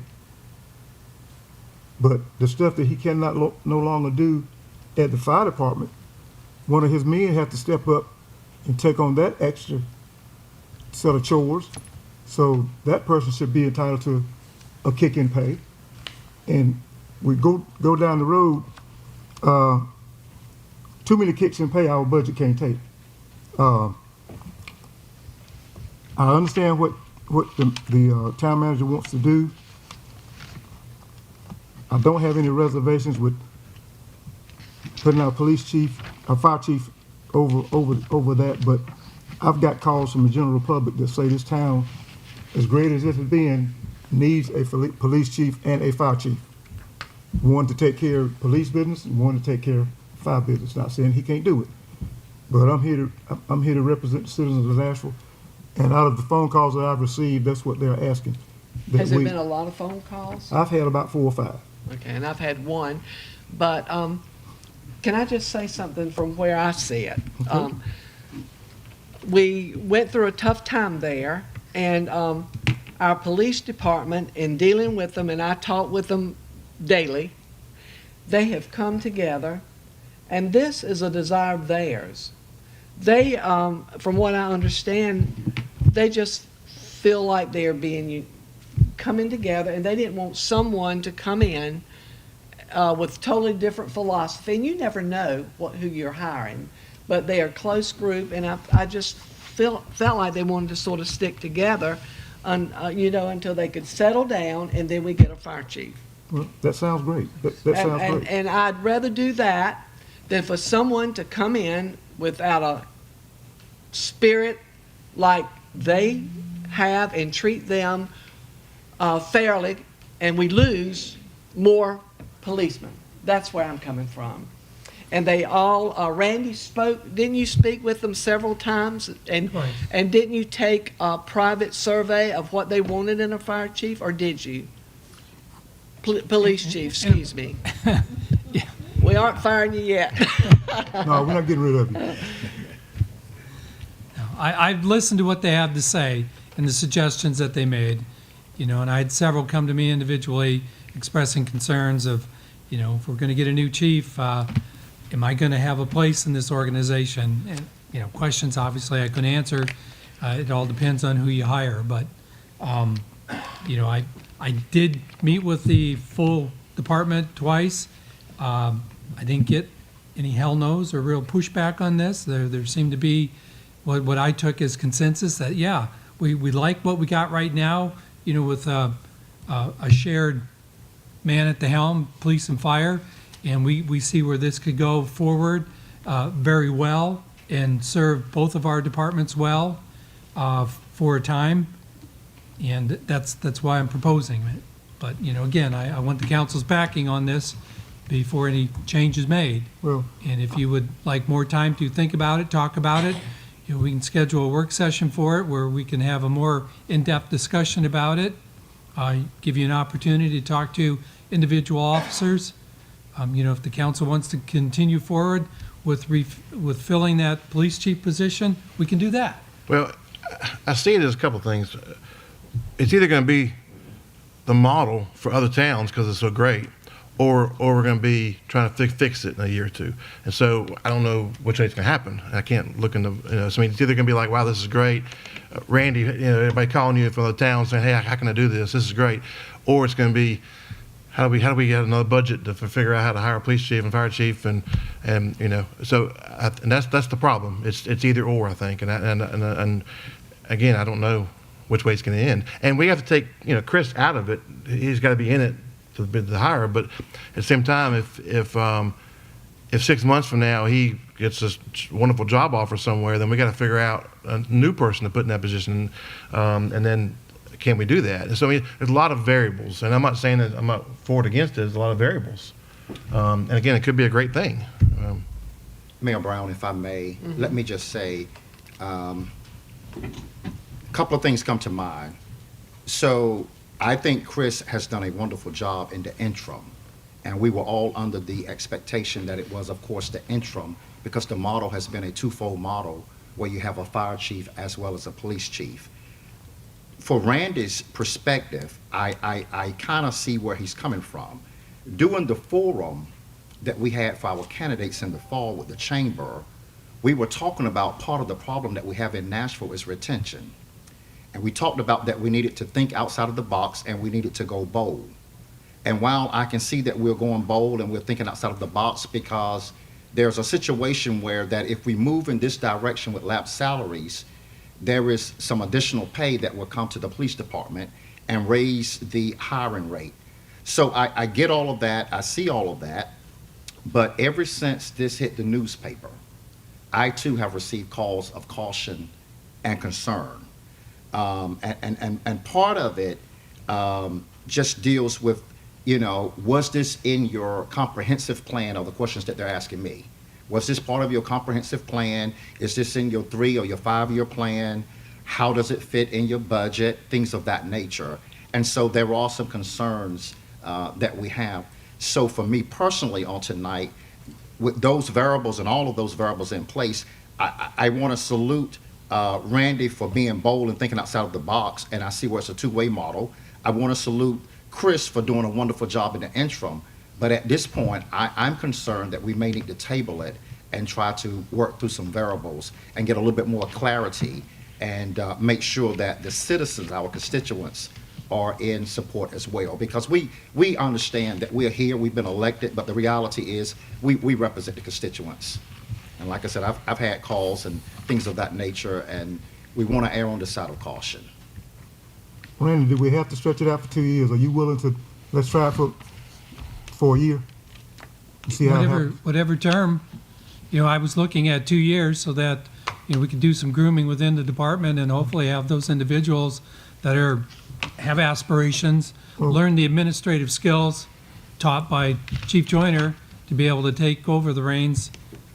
I understand that. But it could be a shorter duration. And I applaud you for it. But at the same time, what Mr. Lump just mentioned a while ago, as good as Chris is, he may get a great job that pulls him out of Nashville. That's true. as good as you have been to Nashville, you may get a better offer and pull you out of Nashville. And then we got 2 brand new people we got to come into the fold to make this operate. I'm willing to support you if we can stretch it out for just for a year and see how it happens, because you may get down the road in 6 months and say, well, hell, this ain't as good as I thought it was going to be. So I'm willing to do it for a year. So if we do that, who's going to do the training and the recruiting for the police department? 'Cause wasn't that the chief's job originally? That's, Chris is already doing that. Chris is already on. Uh-huh. To answer the question on that, when we started this, we were 4 officers short. We are now 2 officers short. So we hired one, come back to work today. We've had, how many applications put in?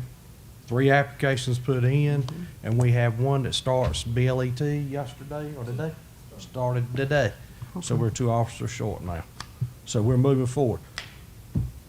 Deputy Chief Boykin has worked on doing the hiring process and all that. My main job is teaching them the administrative side, the budget side and all that, so they have a firm understanding of our budget. Because believe me, I'm extremely tightwad. So when it comes to that side, I'm trying to teach them the budget side of it. Well, So as far as the recruiting and training, it'll be on the 3 guys. basically on David.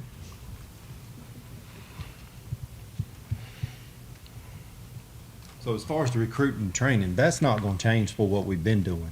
The chief, the police chief did oversee, but he wasn't the main one out there recruiting and doing the recruitment and training. That was a lot on myself and the lieutenants and a lot of the officers, word of mouth, friendships, buddy systems, and going into the schools and stuff like that. So that's not going to change the way we've been doing things. Yeah, we have found that, our best recruiting technique is our officers talking to other officers. When they're happy. Yes. Right. So do you want to put that into a motion for 1 year? Well, yeah. Based on the feedback I'm getting from the public, I would make a motion that we allow Randy to venture into this new situation here for a period of 1 year to see how it works out. And we'll address it after a year if it doesn't work out. Is there a second? Second. All those in favor, let it be known by saying aye. Aye. Aye. Okay, motion carries. For 1 year, we're gonna get everything right. And please note, that has no criticism of the job that Chris is doing, no criticism. David or anybody. No criticism of the job that David's doing, or what the town manager wants to do. But, it's like, Xavier had just mentioned, I represent the public. So, Next item on our agenda is the PCRC Advisory Board appointments. Good evening, Mayor and Council. So as of January 1 of this year, we have 2 vacancies that we need to fill on our Parks, Recreation, and Cultural Resources Advisory Board. Both Jason Edwards and Melissa Lump have served on the board for 2 terms for a total of 4 years. And per our ordinance, no individual is allowed to serve more than 2 consecutive terms. So we certainly appreciate all their input on all of our programs, all of our projects, but it is time for them to come off that board, and we certainly will miss their input. On a brighter note, we do have 2 applications to fill those positions.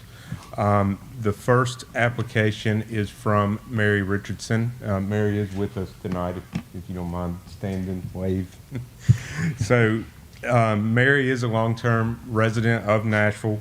She has served on the Parks, Recreation, and Cultural Resources Advisory Board before.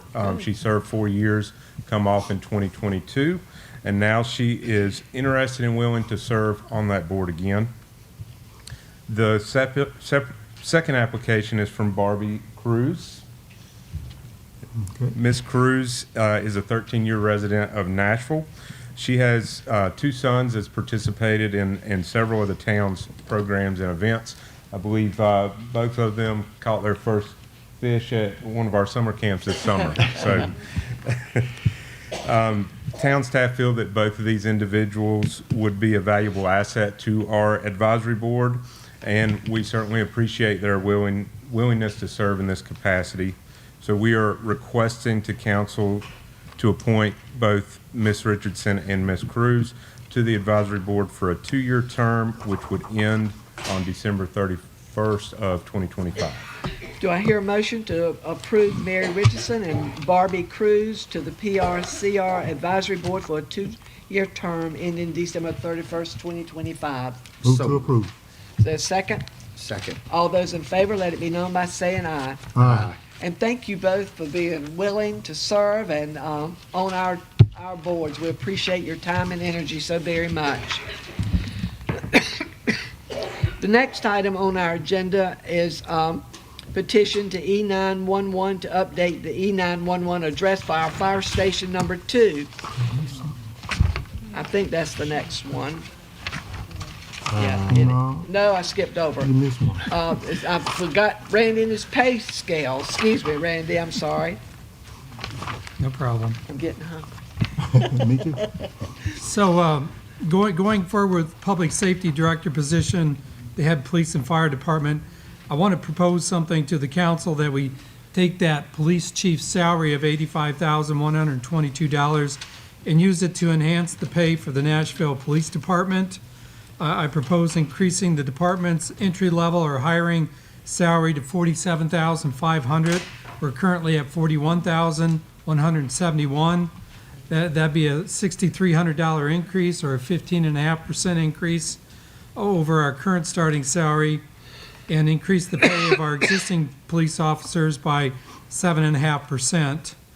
This will bring our department's wages and salaries closer to the surrounding agencies that we compete with for officers, and significantly, I believe, help with our recruitment and retention efforts in our police department. Per this proposal, new police officers with minimum experience would be hired at the $47,500, and after successful completion of their 6-month probationary period, they'd receive that 5% increase in salary to $49,875.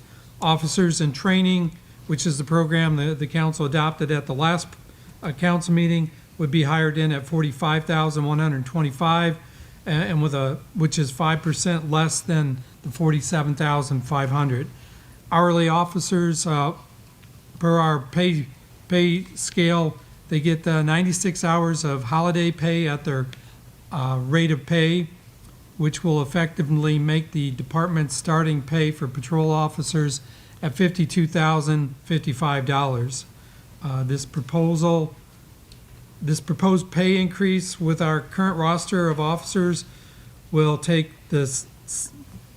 $70,016 of the $85,122 in the vacant chief's salary, and leave about $15,000 left over. As Chief Joyner mentioned earlier, we do have a few positions yet to fill in our police department, so that 15 will be good to have there. The town's pay scale for police and fire has been the same historically. Approval of this proposal will advance the police department pay scale, but not the fires at this time. This increase will be necessary. An increase on the fire side will be necessary at the FY25 budget, which begins July 1 of 2024, to maintain parity between the two departments. And it's not being proposed for fire right now because we don't have a source of money for that, but we're going to have to find it when we sit down to do the FY25 budget. I know there are concerns and constraints about our budget and how much we can afford when it comes to public safety.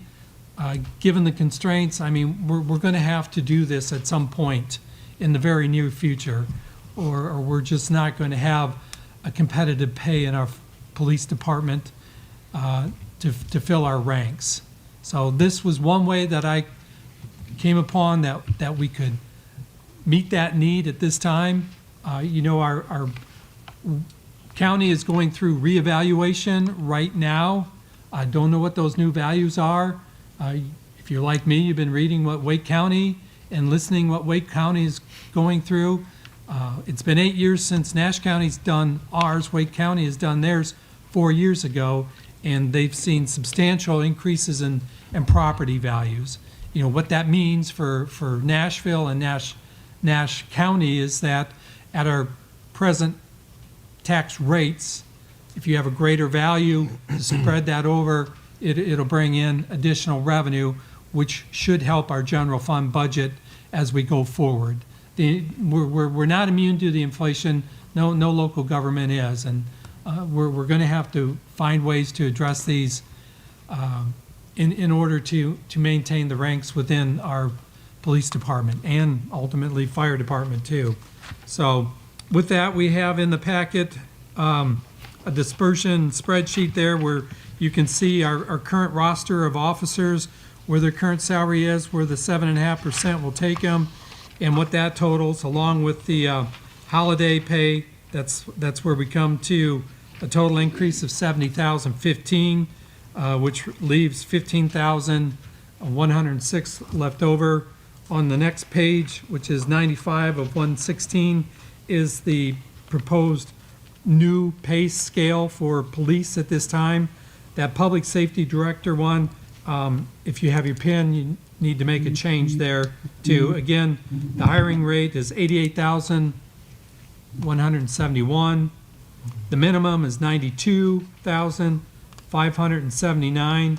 The midpoint is $110,213, and the maximum is $132,256. When myself and the staff were putting this together, we were looking at models from several other towns that have the public safety director position, what their pay scales were, and we were plugging these numbers in. When we finally did settle on one, some of the documents got changed back and some didn't. That's the explanation for the error in what's in the packet. So with that, I'd turn it over to the council for input, discussion. Randy, if we do as proposed, are we gonna keep our existing officers making more than somebody new, or is, because there's a 15% increase on the person coming in? Trey, so- you want to address that? Yeah. There was a lot of discussion that went into that. Chief Joyner was very concerned about that, as was Deputy Chief Boykin, that we didn't create something where we're hiring people in at a higher salary than what we already have. Right. Right. Yeah. So when you take that 70,000 and disperse it at the 7.5%, it puts everyone above the minimum hiring rate of the new officers. So there's not going to be anyone. I take that back. We have 2 officers that were going to be a little bit low. It would cost us an additional $1,600 to make it where they're in the range they should be. So we intentionally, and Chief Joyner led the charge on that one, intentionally spread it across everyone. So the compression level didn't increase. The compression didn't get tighter. It actually stayed pretty consistent with where it is now. So everyone got an increase, and then the starting rate is just now the new baseline. So everyone who's currently here is going to be making above the current salary range. All right. That's real important, I think.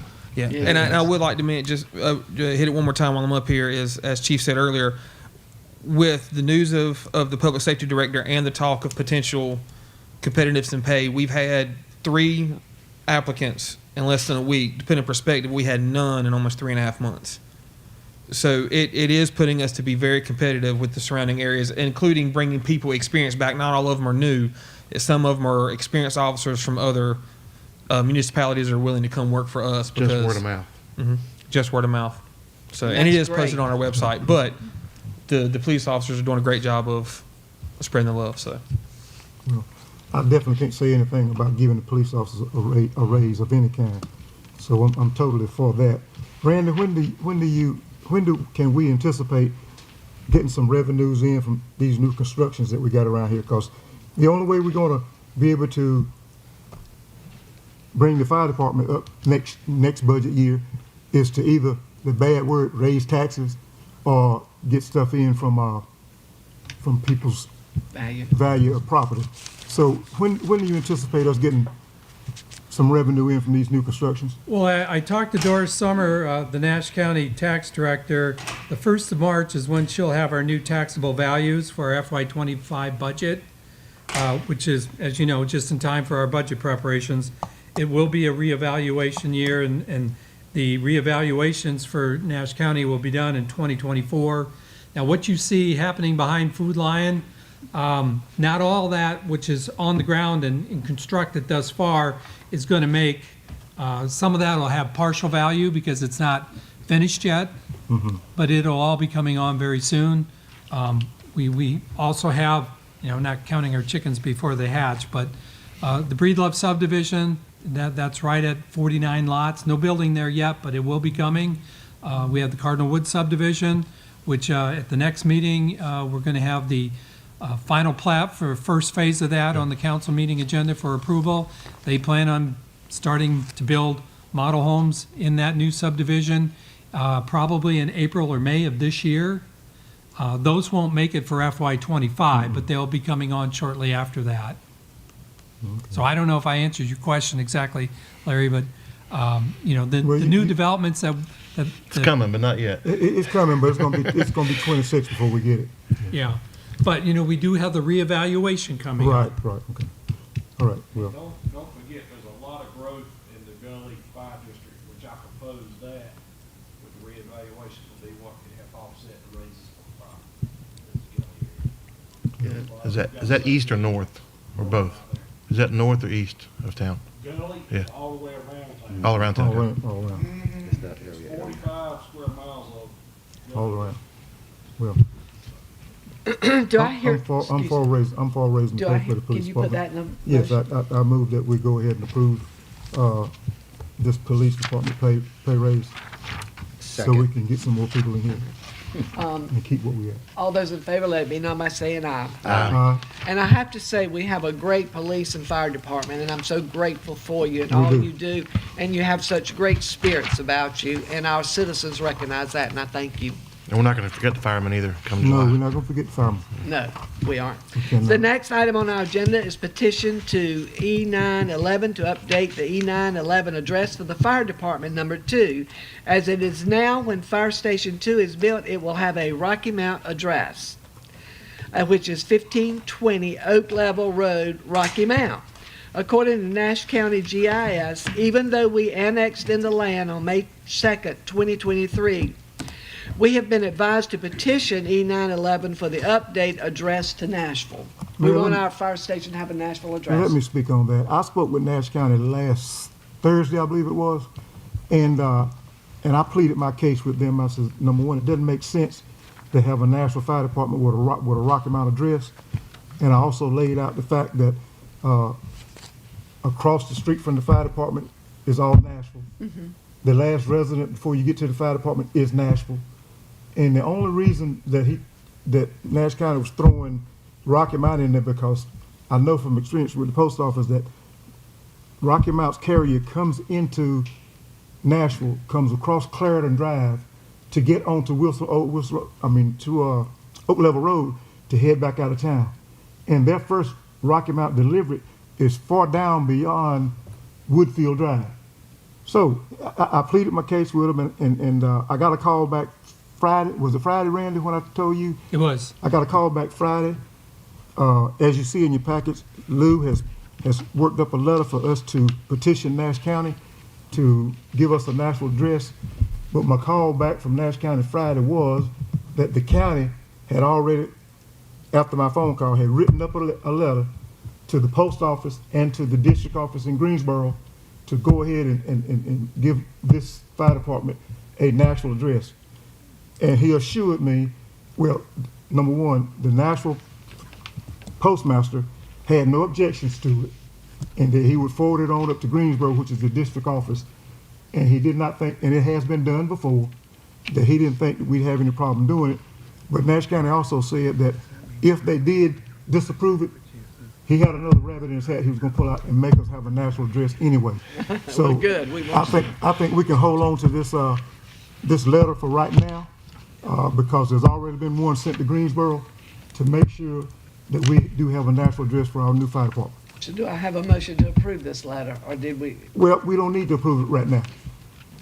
Just keep it on abeyance in case we do need it. And let's wait for Nash County to get back I with think us. we do have to prove Could, it. could we get a motion and second to support the address Right. change? Oh, yes, got a motion for that. Is there a second? Second. All those in favor, let it be known by saying aye. Aye. The next item on our agenda is, let me get it,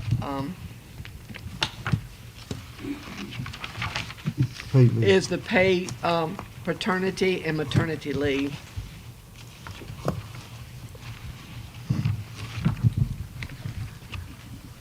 Mayor and council, I would like to propose a paid paternity and maternity leave be added to the town policy. Currently, employees can take maternity and paternity leave for up to 12 weeks under FMLA. During this 12-week period, employees must use any sick or vacation time they have for the leave if they want to be paid during this time. Otherwise, this unpaid. To help with recruitment and retention, as well as to care for the well-being of our employees and their families, I'm recommending a paid paternity and maternity leave policy be added. An employee who gives birth will receive 8 weeks paid leave. An employee who is a non-birthing parent, including adoptive parents, will receive 4 weeks paid leave. If the employee chooses to take the full 12 weeks, the difference is still made up as described earlier. This policy, as well as time used, will run concurrently with the provisions of FMLA policy and will count towards the FMLA that is not allowed. I cited the state law that just changed. It opened this up for school teachers and employees. I actually took an excerpt on the next page for you that talks about that law. And then I also included several other municipality paternity and maternity leave policies. This is becoming the norm across a lot of municipalities to better take care of our employees. So I'm all for the notion. I just have several little tidbits I want to Okay. kind of get through. One, is there not a short-term disability option through a third party for part of this that we could offer our employees? Normally, a lot of short-term disability policies do not kick in until FMLA is exhausted. Okay. So it wouldn't, these short time frames wouldn't apply to those. So no, I mean, there are some out there that do it, but not as comprehensive as what we're proposing. Trey, you're aware that, and I understand that the state has picked this up. Number one, the state has more money than Nashville does. I understand that the county has also done the same thing. Mm-hmm. Again, the county has more money than Nashville does. And most of the civilian businesses do not give you paid leave for FMLA. They force people to use their annual leave or their sick leave to cover that. Do you have any idea how much is this will hit our budget? Because you have to look at it, and I know it's a hard question to ask because you got to look at the female employees we've got as well as the dependent husbands that we have. Will our budget retain something like this? So I can answer that in several different ways. I am aware that our funding is a little bit tighter than everybody else, but I would also like to point out that most of our people are using sick time and vacation time to get paid. So the money is still going out regardless. So this is more of allowing them to take their time and use it somewhere else. So it's not like right now we're having people that are going out for 12 weeks and we're not paying them. We're still paying them. This essentially just takes the money and it takes their sick time, their vacation time, and allows them to use it somewhere else. I do have a spreadsheet, and it is variable based off of what someone makes.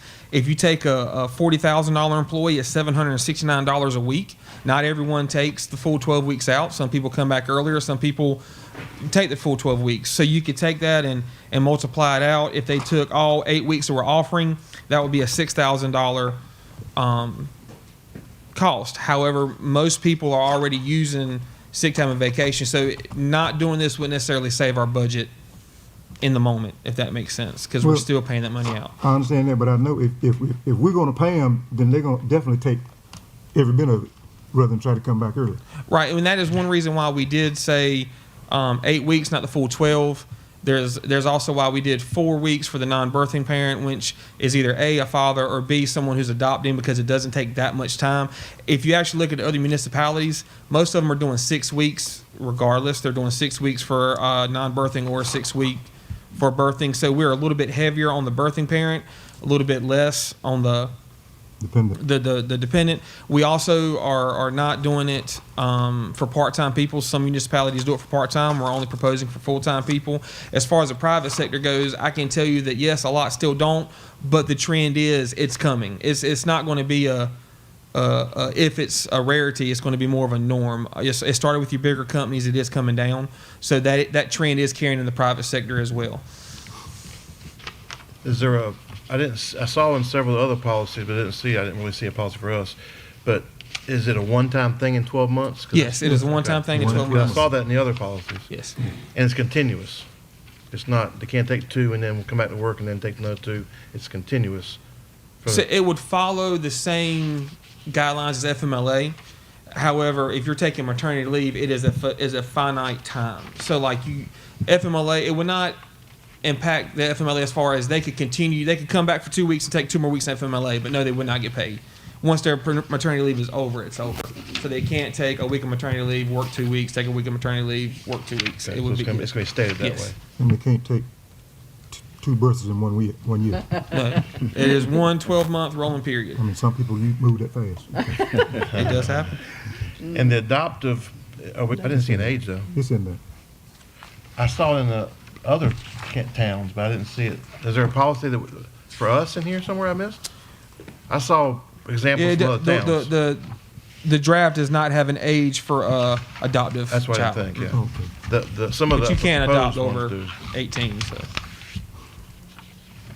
Trey, let me just ask you this. Yes, I sir. don't want to be redundant, but I just want to make sure that what I hear you saying is that from a fiscal perspective, that we are sound and confident and will be in compliance, and we will be safe to say that this is something that is doable at this time, even at this point in our budget year.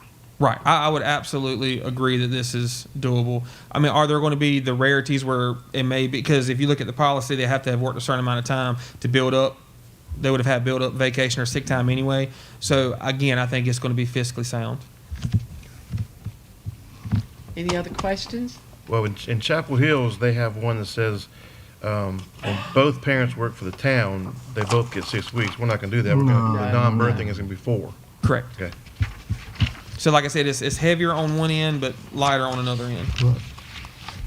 So at this time, do I hear a motion to approve to add 8 weeks of paid maternal paternity leave for the birthing employee and 4 weeks of paid maternity paternity leave for the non-birthing employee to the town's personnel policy? When I came in tonight, I was totally against it, but based on the information you just shared with us, I moved to approve. Is there a second? Second. All those in favor, let it be known by saying aye. Aye. Thank you. And I think that is the end of our agenda. Randy, do you have any further comments for us? I do not. We have Raz here if you want a brief update on Fire Station 2 bank loan. Oh, yes, We're please. scheduled to close on that Thursday. Praise the Lord. And all fingers are crossed. We've just this evening signed about 1,000 documents here.